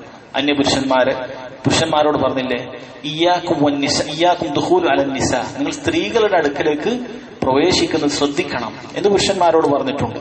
അതുപോലെ തന്നെ ഭർത്താവിന്റെ അനിയന്മാരെയും അതുപോലെ തന്നെ അവരുടെ അടുപ്പ ബന്ധുക്കളുടെ ജ്യേഷ്ഠന്മാരെയൊക്കെ സ്ത്രീകൾക്ക് നബി സല്ലല്ലാഹു അലൈഹി വസല്ലം പറഞ്ഞിട്ടുള്ളത് ഈ കാര്യം പറഞ്ഞപ്പോൾ, നിങ്ങൾ സ്ത്രീകളുടെ അടുക്കലേക്ക് പ്രവേശിക്കരുത് എന്ന് പറഞ്ഞപ്പോൾ ചില ആളുകൾ സഹാബികൾ ചോദിക്കുകയുണ്ടായി, എന്താണ് ഹമ്മിന്റെ, അവരുടെ അർത്ഥം എന്താണ്? അത് ഹമ്മിന്റെ വിഷയത്തിൽ എന്താണ്? ഭാര്യയുടെ അടുത്ത കുടുംബക്കാർ അല്ലെങ്കിൽ ഭർത്താവിന്റെ അടുത്ത കുടുംബക്കാർക്ക് അങ്ങോട്ടും ഇങ്ങോട്ടും പ്രവേശിക്കാൻ പറ്റുമോ? നബി സല്ലല്ലാഹു അലൈഹി വസല്ലം പറഞ്ഞു അൽ ഹമ്മു അൽ മൗത്ത്, ഭർത്താവിന്റെ അടുത്ത കുടുംബക്കാർ അത് മൗത്താണ്, മരണതുല്യമാണ്. കാരണം അടുപ്പക്കാരാകുമ്പോൾ പൊതുവെ കല്യാണ ബന്ധമില്ല എങ്കിൽ പോലും ആളുകൾക്ക് ഒരു സംശയം വരാൻ സാധ്യതയില്ല. അതുകൊണ്ട് അത് പാടില്ല. നമ്മുടെ നാടുകളിൽ വളരെയധികം കുറഞ്ഞു പോയിട്ടുള്ള കാര്യമാണ്. എന്നാൽ ഇന്നും അത് വളരെ കൃത്യമായി പാലിക്കുന്നത് നമുക്ക് അറബ് സമൂഹത്തിൽ കാണാൻ സാധിക്കും. എത്രയോ ആളുകൾ അവരുടെ ഭർത്താവിന്റെ അനിയനെ ചിലപ്പോ നേരിട്ട് കണ്ടിട്ട് തന്നെ ഉണ്ടാവില്ല, അല്ലെങ്കിൽ അവരെ, കാരണം അത്ര അങ്ങനെയാണ് അവർ കാണുന്നത്. ദീനുൽ ഇസ്ലാം പഠിപ്പിച്ചിട്ടുള്ളത് അങ്ങനെയാണ്. നബി സല്ലല്ലാഹു അലൈഹി വസല്ലം തൊട്ട് സഹാബത്ത് തൊട്ട് ഇന്ന് വരെ പിന്തുടർന്നിട്ടുള്ള രീതി അതാണ്. സ്വന്തം ഭർത്താവിന്റെ ഭാര്യയുടെ അനിയത്തിയെ അല്ലെങ്കിൽ ജ്യേഷ്ഠത്തിയെ ഇവരൊക്കെ കൂടെ യാത്ര ചെയ്യുക, ഇവരെ കൂടെ ഭക്ഷിക്കുക, ഇവരെ കൂടെ ഉല്ലാസങ്ങൾ പങ്കിടുക, ഇതൊക്കെ നമ്മുടെ നാട്ടിൽ ഇന്ന് വ്യാപകമായിട്ടുണ്ട്. ഇത് പാടില്ലാത്തതാണ്, ഹദീസിന് എതിരായിട്ടുള്ളതാണ്, നബി സല്ലല്ലാഹു അലൈഹി വസല്ലമയുടെ കൽപ്പനക്ക് എതിരായിട്ടുള്ള കാര്യമാണ്. അതാണ് ഇതിൽ പറഞ്ഞിട്ടുള്ളത് വലാ തഖറബുൽ ഫവാഹിഷ്, മ്ലേച്ഛവൃത്തികളെ നിങ്ങൾ സമീപിച്ചു പോകാൻ പാടില്ല. മ്ലേച്ഛവൃത്തികൾ ചിലത് ചിലത് വളരെ പ്രകടമായി കാണാൻ പറ്റുന്നതുണ്ടാകും, ചിലത് അത് ഗോപ്യമായിരിക്കും. ഇതിനെ പല നിലക്കും പണ്ഡിതന്മാർ പറഞ്ഞിട്ടുണ്ട്. ചില പണ്ഡിതന്മാർ പറഞ്ഞു ചിലത് അതിന്റെ ഫാഹിഷത്ത് വളരെ വ്യക്തമായതായിരിക്കും, ചിലത് അങ്ങനെ വ്യക്തമായിരിക്കില്ല. ചിലത് ജനങ്ങളിൽ എല്ലാവർക്കും അറിയുന്നതായിരിക്കും, ചിലത് ജനങ്ങളിൽ എല്ലാവർക്കും അറിയുന്നതായിരിക്കില്ല. അങ്ങനെ ധാരാളം വിശദീകരണങ്ങൾ ഇതിൽ പറഞ്ഞിട്ടുണ്ട്. അതുപോലെ തന്നെ ഫാഹിഷത്ത് എല്ലാം ഒരേ നിലയിലല്ല. ചില മ്ലേച്ഛവൃത്തികൾ ശിക്ഷ കൂടുതലുള്ളതായിരിക്കും, ചിലത് ശിക്ഷ കുറഞ്ഞതായിരിക്കും. അപ്പൊ ഗോപ്യമായതാകട്ടെ വ്യക്തമായതാകട്ടെ ഇതിലൊന്നിനെയും നിങ്ങൾ സമീപിക്കാൻ പാടില്ല പാടില്ല എന്ന് അല്ലാഹു സുബ്ഹാനഹു വ തആല ഈ ആയത്തിൽ പറയുന്നു. പിന്നീട് പറഞ്ഞു വലാ തഖ്തുലുൻ നഫ്സല്ലതി ഹറമല്ലാഹു ഇല്ലാ ബിൽ ഹഖ്, ന്യായപ്രകാരമല്ലാതെ അല്ലാഹു ഹറാമാക്കിയ ഒരു ശരീരത്തെ നിങ്ങൾ കൊന്നുപോകാൻ പാടില്ല, കൊല്ലാൻ പാടില്ല എന്ന് അല്ലാഹു സുബ്ഹാനഹു വ തആല പറഞ്ഞു. അപ്പോൾ അല്ലാഹു ഹറാമാക്കി മനുഷ്യന്മാരെ കൊല്ലുക എന്നുള്ളത്, പക്ഷെ ഇല്ലാ ബിൽ ഹഖ്, ഹക്ക് കൊണ്ടല്ല. ഹക്ക് കൊണ്ട് ചിലപ്പോൾ കൊല്ലേണ്ടി വരും. അത് ചില ആളുകൾക്ക്, എല്ലാവരെയും കൊല്ലാമെന്നല്ല, ചില ആളുകൾക്ക് കൊല്ലപ്പെടേണ്ടവരാണ്. ഹദീസിൽ കാണാൻ സാധിക്കും നബി സല്ലല്ലാഹു അലൈഹി വസല്ലം പറഞ്ഞു ലാ യഹില്ലു ദമു മുസ്ലിമിൻ ഇല്ലാ ബി ഇഹ്ദാ സലാസ, ഒരു മുസ്ലിമിന്റെ രക്തം മൂന്നാലൊരു കാര്യത്തിലൂടെ അല്ലാതെ അത് ആ രക്തം ചീന്തപ്പെടാൻ പാടില്ല. അൻ നഫ്സു ബിൻ നഫ്സ്, ഒരാളെ കൊന്നു കഴിഞ്ഞാൽ അതിന് പകരമായി കൊല്ലാം. വസയ്യിബു സാനി, കല്യാണം കഴിഞ്ഞ ഒരു വ്യക്തി വ്യഭിചരിക്കുകയാണെങ്കിൽ അവൻ കൊല്ലപ്പെടും. വത്താരിഖു ലിദീനിഹി അൽ മുഫാരിഖു ലിൽ ജമാഅ, ദീനുൽ ഇസ്ലാമിൽ നിന്നും മുർത്തദായി പോയ ആളുകൾ, ഇവരെ 3 പേരെയും കൊല്ലാം. പക്ഷെ എല്ലാവരും കൊല്ലാൻ പറ്റുമോ? പാടില്ല. ദീനുൽ ഇസ്ലാമിന്റെ ഭരണം ഉള്ള സ്ഥലത്ത് ആ ഭരണാധികാരിക്ക്, ഭരണം ഉള്ള സ്ഥലത്ത് എല്ലാവർക്കും, എന്നാൽ പോലും എല്ലാവർക്കും കൊല്ലാൻ പറ്റൂല. സൗദി അറേബ്യയിൽ ഒരു വിചാരി നമ്മൾ കണ്ടു കഴിഞ്ഞാൽ നമുക്ക് പോയി അയാളെ കൊല്ലാൻ പറ്റൂല, മറിച്ച് അവിടുത്തെ ഭരണാധികാരിയാണ്. അപ്പൊ പിന്നെ ഭരണമില്ലാത്ത സ്ഥലത്ത് പ്രത്യേകിച്ച് പറയേണ്ടതില്ല. അപ്പോൾ അങ്ങനെ ദീനുൽ ഇസ്ലാമിന്റെ ശരീഅത്ത് നടപ്പാക്കുന്ന ഭരണാധികാരികൾ അവർ ചെയ്യുന്ന കാര്യമാണ് അന്നഫ്സു ബിൻ നഫ്സ്. ഒരാളെ കൊന്നു കഴിഞ്ഞാൽ തിരിച്ച് അയാളെ കൊല്ലാൻ ദീനുൽ ഇസ്ലാമിൽ ഹക്കുണ്ട്. ആ ഹക്ക് നിർബന്ധമായി നടപ്പാക്കണം എന്നില്ല. ചില ആൾക്ക് അഫൂ ചെയ്തു കൊടുക്കാം. വമൻ ഉഫിയ ലഹു മിൻ അഖീഹി ശൈഅൻ, നിങ്ങളുടെ കൊന്ന ആളെ കുറിച്ചിട്ട് പറഞ്ഞതാണ്, സഹോദരനെ നിങ്ങൾ വിട്ടുകൊടുക്കുകയാണ് എങ്കിൽ നല്ലത് തന്നെ. പക്ഷെ നിങ്ങൾക്ക് ഹക്കുണ്ട്. നിങ്ങളുടെ അടുപ്പക്കാരെ ഒരാൾ കൊന്നു കഴിഞ്ഞാൽ അതിന് കുടുംബക്കാർക്ക് കോടതിയിൽ പോയി അവർക്കെതിരെ പരാതി കൊടുത്ത് അങ്ങനെ കോടതി ഇവരെ കൊല്ലും. ഇങ്ങനെ ദീനുൽ ഇസ്ലാമിൽ ഇത്തരത്തിലുള്ള നിയമങ്ങളെല്ലാം തന്നെ വളരെ മസ്ലഹത്തുള്ളതാണ്, അറിയപ്പെട്ട കാര്യമാണ്. ഇവിടെ കഠിനമായ കൊലകൾ നടക്കുന്ന സമയത്ത് പലപ്പോഴും നിങ്ങൾ ചർച്ചകൾ കണ്ടിട്ടുണ്ടാവും. ഇവിടെ ഇങ്ങനത്തെ ശിക്ഷ വേണം, കൊന്ന ഉടനെ തന്നെ കൊല്ലുന്ന ശിക്ഷ വേണം, എന്നാലും ഇതൊക്കെ നിൽക്കുകയുള്ളൂ അല്ലെ. ആളുകൾ ഭാര്യയെ കൊന്നു, പാമ്പിനെ കൊത്തി കൊല്ലുക, അല്ലെങ്കിൽ ആ രൂപത്തിൽ കത്തി കൊണ്ട് വിഷം കൊടുത്തു കൊല്ലുക. അപ്പൊ ആളുകൾ പറയും, അങ്ങനെ കഠിനമായ എന്തെങ്കിലും കൊലപാതകങ്ങൾ കാണുമ്പോൾ ആൾക്കാർ പറയും ഇതിന് ഇസ്ലാമിന്റെ ശിക്ഷ ഉണ്ടെങ്കിൽ പിന്നെ ഇങ്ങനത്തെ ഒന്നും ഉണ്ടാവില്ല. പിന്നെ ഒരാൾ തലവെക്കുകയില്ല. കൊന്നു കഴിഞ്ഞാൽ കൃത്യമായ തെളിവുകളോടുകൂടി പിടിച്ചാൽ അവന്റെ തലയും കൂടി പോകുമെന്ന് കണ്ടാൽ അന്യായമായി ഒരു മനുഷ്യനും കൊല്ലപ്പെടുകയില്ല. അപ്പൊ മനുഷ്യന്മാരുടെ മൊത്തത്തിലുള്ള മസ്ലഹത്തിന് വേണ്ടിയിട്ടാണ് ദീനുൽ ഇസ്ലാമിന്റെ നിയമങ്ങൾ. അതല്ലാതെ ഒരിക്കലും അതിലൊരു യാതൊരു അതിക്രമവുമില്ല. എങ്ങനെയാണ് അതിക്രമം ഉണ്ടാകുക? കാരണം അല്ലാഹു സുബ്ഹാനഹു വ തആലയുടെ നിയമങ്ങളാണ്. അതുപോലെ തന്നെ വ്യഭിചാരി കല്യാണം കഴിഞ്ഞവനാണെങ്കിൽ അവനെ കൊല്ലും. കല്യാണം കഴിയാത്തവനാണെങ്കിൽ അവൻ അടിയാണ് ഉണ്ടാകുക, 80 അടിയാണ് ഉണ്ടാകുക. കല്യാണം കഴിഞ്ഞവനാണെങ്കിൽ അവൻ കൊല്ലപ്പെടും. അവൻ കല്യാണം കഴിഞ്ഞ് പിന്നീട് ഇനിയിപ്പോ ഡൈവോഴ്സായി ഭാര്യ ഇല്ല എന്നുള്ളത് കൊണ്ടൊന്നും പരിഗണിക്കുകയില്ല. കല്യാണം ഒരു തവണ കഴിഞ്ഞവനാണെങ്കിൽ അവനും കൊല്ലപ്പെടും. അതുപോലെ തന്നെ ദീനുൽ ഇസ്ലാമിൽ നിന്നും പുറത്തു പോകുന്ന ആളുകളെ ദീനുൽ ഇസ്ലാം ഭരണാധികാരികൾക്ക് കൊല്ലാനുള്ള അവകാശമുണ്ട്. കാരണം അതിലും ഒരുപാട് മസ്ലഹത്തുണ്ട്. ഇങ്ങനെ ഒരു നിയമം പേടിച്ചിട്ടെങ്കിലും ദീനിൽ നിന്ന് പുറത്തു പോയിട്ടില്ലെങ്കിൽ അതുകൊണ്ടുള്ള ഗുണമാർക്കാണ്? ഭരണാധികാരിക്കാണോ? അല്ല, ഇവന് തന്നെയാണ്. ഇവൻ ദീനിൽ തന്നെ ഉറച്ചു നിൽക്കും. പുറത്തു പോയാൽ കൊല്ലപ്പെടുമെന്നുള്ള പേടി ഉണ്ടാവും, ഇവൻ ഉറച്ചു നിൽക്കും. അങ്ങനെ വലാ തമൂതുന്ന ഇല്ലാ വഅൻതും മുസ്ലിമൂൻ, നിങ്ങൾ മുസ്ലിമീങ്ങളല്ലാതെ ആയി മരണപ്പെടാൻ പാടില്ല എന്ന് പറയുന്ന ഹക്കവന് പാലിക്കാൻ പറ്റും, സ്വർഗത്തിൽ പോകാൻ പറ്റും. ഇവൻ ഈ ദീനിൽ നിന്ന് പുറത്തു പോയ ഇവൻ എന്താ സംഭവിക്കുക? ഇവൻ നരകത്തിലായിരിക്കും. കാലാകാലം നരകത്തിൽ കത്തി എരിയേണ്ട അവസ്ഥയിൽ നിന്ന് രക്ഷപ്പെടാനുള്ള ഒരു കാരണമാണ് ഇവിടെ പറയുന്നത്. നിങ്ങൾ ദീനിൽ നിന്ന് പുറത്തു പോകാൻ പാടില്ല, അങ്ങനെയാണെങ്കിൽ നിങ്ങളെ കൊല്ലപ്പെടുമെന്നുള്ളത്. കാരണം ആഖിറത്തുമായി തട്ടിച്ച് ചിന്തിക്കാത്തതുകൊണ്ട് ഇത് വലിയ ദുൽമല്ലേ, അതിക്രമമല്ലേ എന്നൊക്കെ ആൾക്കാർ പറയും. യഥാർത്ഥത്തിൽ അല്ലാഹു സുബ്ഹാനഹു വ തആലയുടെ ഒരു റഹ്മത്താണ്. അള്ളാഹിനോടെങ്കിൽ ഇങ്ങനെയൊന്നും നിയമം ഉണ്ടാക്കാതെ ദീനിൽ പുറത്തു പോകുന്നവരൊക്കെ പുറത്തു പോട്ടെ, അവരെ പിടിച്ച് എല്ലാവരും നരകത്തിലിടാം. അള്ളാഹുവിന് അങ്ങനെ ചെയ്യാം. ഇതുപോലും അള്ളാഹുവിന്റെ റഹ്മത്താണ്. നിങ്ങൾ ദീനിൽ നിന്ന് പുറത്തു പോയാൽ നിങ്ങൾ കൊല്ലപ്പെടും. അങ്ങനെയെങ്കിലും പേടിച്ചിട്ട് എന്ത് ചെയ്യും? അങ്ങനെ എന്തെങ്കിലും തോന്നിയാൽ അവൻ പുറത്തു പോകാതെ മുസ്ലിം ആയിക്കൊണ്ട് തന്നെ ജീവിക്കാൻ പരിശ്രമിക്കും. അത് അവന് ഖൈറാണ്. അല്ലാതെ അല്ലാഹു സുബ്ഹാനഹു വ തആലക്ക് ഇവനെ ദുനിയാവിൽ മുസ്ലിമല്ലാത്തവനെ കൊന്ന് അള്ളാഹുവിന് എന്ത് കിട്ടാനാണ്? അള്ളാഹു മനുഷ്യന്മാരുടെ റഹ്മത്ത് കൊണ്ടാണ്. അതുകൊണ്ടാണ് ചില പണ്ഡിതന്മാർ പറഞ്ഞത് റസൂൽ സല്ലല്ലാഹു അലൈഹി വസല്ലം അർസൽനാക ഇല്ലാ റഹ്മത്തൻ ലിൽ ആലമീൻ, ലോകർക്ക് കാരുണ്യവാനായിക്കൊണ്ടല്ലാതെ അള്ളാഹു റസൂലിനെ അയച്ചിട്ടില്ല എന്ന് പറഞ്ഞ് ചില ആളുകൾ ഇതൊക്കെ എടുത്തിട്ട് ഉദ്ധരിക്കും. ഇതാ കണ്ടില്ല, ഇസ്ലാമിന് പുറത്തു പോകുമ്പോൾ കൊല്ലാനാ പറയും. ഇതെന്ത് റഹ്മത്താണ്? അവർക്ക് യഥാർത്ഥത്തിലുള്ള റഹ്മത്ത് എന്താണെന്ന് മനസ്സിലായിട്ടില്ല. യഥാർത്ഥത്തിലുള്ള റഹ്മത്ത് എന്ന് പറഞ്ഞാൽ, കാരുണ്യം എന്ന് പറഞ്ഞാൽ ഇവിടെ എന്തെങ്കിലും സമ്പത്ത് കൊടുക്കുക, ഇവിടെ നല്ല രൂപത്തിൽ വിഭവങ്ങൾ കൊടുക്കുക എന്നല്ല. സ്വർഗത്തിൽ പ്രവേശിക്കുക, നരകത്തിൽ നിന്ന് രക്ഷപ്പെടാനുള്ള മാർഗം പറഞ്ഞു കൊടുക്കുക. അതിനുള്ള മാർഗമാണിത്. നിങ്ങൾ നരകത്തിൽ പ്രവേശിക്കരുത്, കാലാകാലമായിരിക്കും, നിങ്ങൾക്ക് സഹിക്കാൻ സാധിക്കുകയില്ല. ഇവിടുത്തെ ചൂടിനേക്കാളും എത്രയോ കഠിന ചൂടാണ്. നിങ്ങൾ മുസ്ലിമായിക്കൊണ്ട് മരണപ്പെടൂ, എങ്കിൽ നിങ്ങൾക്ക് തിന്മകൾ സംഭവിച്ചാൽ പോലും നിങ്ങൾ എന്തെങ്കിലും ഒന്ന് ശാശ്വതമായി സ്വർഗത്തിൽ പ്രവേശിക്കും. എന്നാൽ അതല്ലാത്ത ദീനിൽ നിന്ന് തെറ്റി മരിച്ചുപോയ മരണപ്പെടുന്ന ആളുകളുടെ അവസ്ഥ എന്തായിരിക്കും? അവന് എല്ലാം കൊണ്ടും ഖബർ തൊട്ട് അങ്ങോട്ട് അനന്തമായ കാലാകാലമായ ശിക്ഷയായിരിക്കും. അതിൽ നിന്ന് രക്ഷപ്പെടാനുള്ള ഒരു മാർഗമാണ് അല്ലാഹു സുബ്ഹാനഹു വ തആലയുടെ താക്കീതാണ്. നിങ്ങൾ മുസ്ലിമായാൽ മുസ്ലിമായിക്കൊണ്ട് തന്നെ നിൽക്കുക. അതുപോലെ തന്നെ ഇവൻ ഇങ്ങനെ ദീൻ കൊണ്ട് കളിക്കാൻ തുടങ്ങിയാൽ ആളുകൾക്കൊക്കെ, വിശ്വാസം കുറഞ്ഞ ആളുകൾക്കൊക്കെ അത് എന്ത് ചെയ്യും? പ്രയാസമുണ്ടാക്കും. അപ്പൊ അതെല്ലാം സൂക്ഷിക്കുന്നതിന് വേണ്ടി, സംരക്ഷിക്കുന്നതിന് വേണ്ടി ഉണ്ടാക്കിയ നിയമമാണ്. അപ്പൊ അപ്പോൾ മാത്രമേ കൊല്ലാൻ പാടുള്ളൂ. അതന്നെ ആരാണ് കൊല്ലാൻ പാടുള്ളൂ? ഇസ്ലാമിക ഭരണകൂടമുള്ള ഭരണാധികാരികൾക്ക് മാത്രം അവകാശമുള്ള കാര്യമാണ്. അതല്ലാത്ത ആളുകൾ ഒരാളെയും കൊല്ലാൻ പാടില്ല. മുസ്ലിമിനെയും കൊല്ലാൻ പാടില്ല, കാഫിറിനെയും കൊല്ലാൻ പാടില്ല. നമ്മൾ പരസ്പരം ഒരു ഉടമ്പടിയിൽ ജീവിക്കുന്ന ഒരു മുസ്ലിമിന് ആ നാട്ടിലെ കാഫിറിനെ അന്യായമായി കൊല്ലാൻ പാടില്ല. അതുകൊണ്ടാണ് നമ്മെ സംബന്ധിച്ചിടത്തോളം എന്തു തന്നെ ഉണ്ടായാലും നമുക്ക് ആയുധമെടുക്കാനോ പോരാടാനോ ഇവിടെ അവകാശമില്ല. കാരണം ഒരു അഹദിലാണ് നമ്മളിവിടെ നിൽക്കുന്നത്, ഒരു ഉടമ്പടിയിലാണ് നമ്മൾ നിൽക്കുന്നത്. അങ്ങനെയുള്ള ആളുകളെ കൊല്ലാൻ പാടില്ല. അതുപോലെ തന്നെ ഇസ്ലാമിക രാജ്യത്ത് ദിമ്മികൾ ഉണ്ടാവും, അവിടെ കാഫിറുകൾ ഉണ്ടാവും, ജോലിക്കും അതുപോലെ പല ആവശ്യങ്ങൾക്കും വരുന്ന അവരെയും ഇസ്ലാമിക ഭരണകൂടം ഒരിക്കലും കൊല്ലുകയില്ല. നമ്മൾ കാണുന്നതാണ്, എത്രയോ ആളുകളുണ്ട് അവർക്ക് അറിഞ്ഞിട്ട് പോലും അവരതിനെതിരെ ഒന്നും ചെയ്യുകയില്ല. അതുപോലെ തന്നെയുള്ള ആളുകളെല്ലാം ഇതിൽ നിന്നും ഒഴിവാണ്. അതുകൊണ്ട് ഹക്ക് ഇല്ലാ ബി ഹഖിൽ എന്നുകൊണ്ട് ഉദ്ദേശിച്ചാൽ വലാ തഖ്തുലു നഫ്സ അല്ലതി ഹറമ ഇല്ലാ ബിൽ ഹഖ്, ന്യായപ്രകാരം, അതോ അള്ളയും റസൂലും പറഞ്ഞ ഹക്ക്, അത് പ്രകാരമല്ലാതെ നിങ്ങൾ ഒരാളെയും കൊല്ലാൻ പാടില്ല എന്നാണ് അർത്ഥം. ഇതെല്ലാം പറഞ്ഞതിന് ശേഷം അല്ലാഹു സുബ്ഹാനഹു വ തആല പറഞ്ഞു, ദാലികും വസ്സാകും ബിഹി ലഅല്ലകും തഅഖിലൂൻ, നിങ്ങൾ ചിന്തിച്ച് മനസ്സിലാക്കുന്നതിന് വേണ്ടി അള്ളാഹു നൽകിയ വസിയത്തുകളാകുന്നു ഇത് എന്ന് പറഞ്ഞു. വസിയത്ത് എന്ന് പറഞ്ഞാൽ ബലവത്തായ ഉപദേശത്തിനാണ് വസിയത്ത് എന്ന് പറയാം.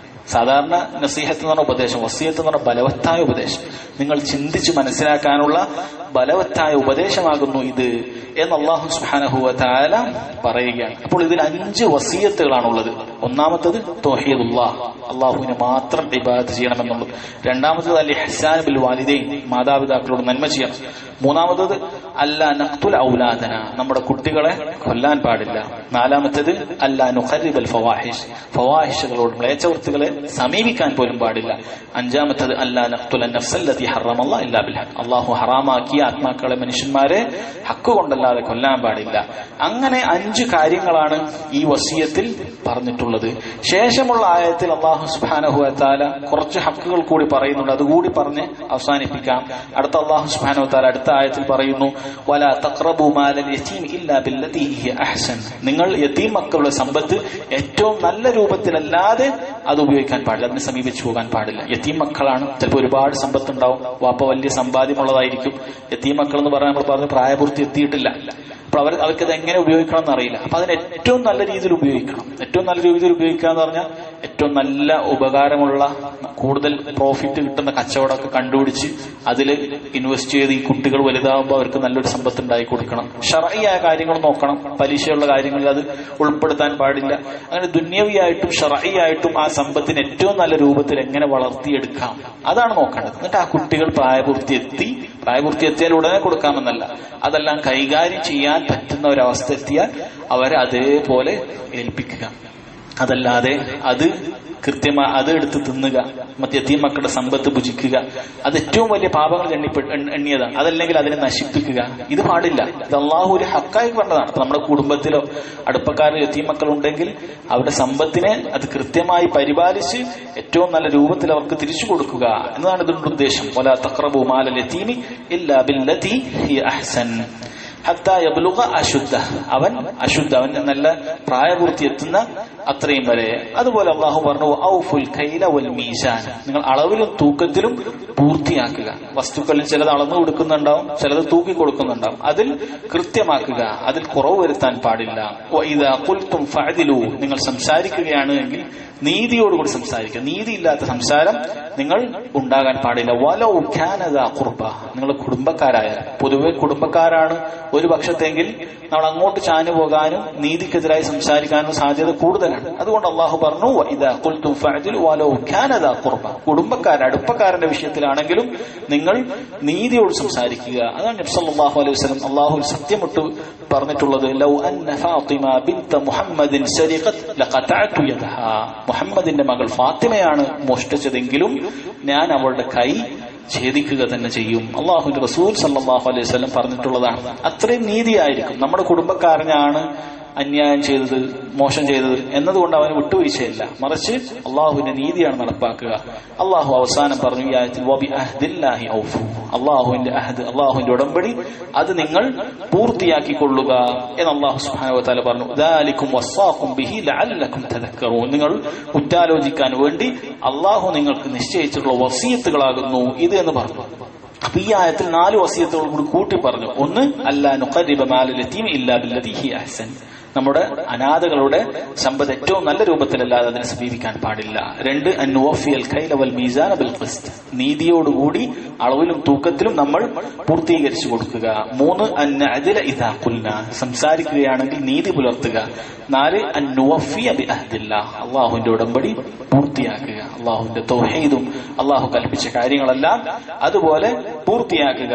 അങ്ങനെ ഈ 2 ആയത്തുകളിലായി 9 വസിയത്ത് അല്ലാഹു സുബ്ഹാനഹു വ തആല അറിയിച്ചു തന്നിട്ടുണ്ട്. ഇതിനാണ് ആയത്തുൽ വസായ, വസിയത്തുകളുടെ ആയത്ത് എന്ന് പണ്ഡിതന്മാർ പറഞ്ഞിട്ടുള്ളത്. ഇൻഷാ അല്ലാഹ് ബാക്കി ഈ കിതാബിൽ ഈ 1-ാമത്തെ അധ്യായത്തിൽ തന്നെ ചില ഭാഗങ്ങൾ കൂടിയുണ്ട്. നമുക്ക് അടുത്ത ക്ലാസ്സിൽ അത് വിശദീകരിക്കാം. അല്ലാഹു അതിനുള്ള തൗഫീഖ് നൽകട്ടെ. ഇൻഷാ അല്ലാഹ് സുബ്ഹാനകല്ലാഹുമ്മ ബിഹംദിക് അശ്ഹദു അൻ ലാ ഇലാഹ ഇല്ലാ അൻത അസ്തഗ്ഫിറുക വഅതൂബു ഇലൈക്. അസ്സലാമു അലൈക്കും വറഹ്മത്തുള്ളാഹി വബറകാതുഹു.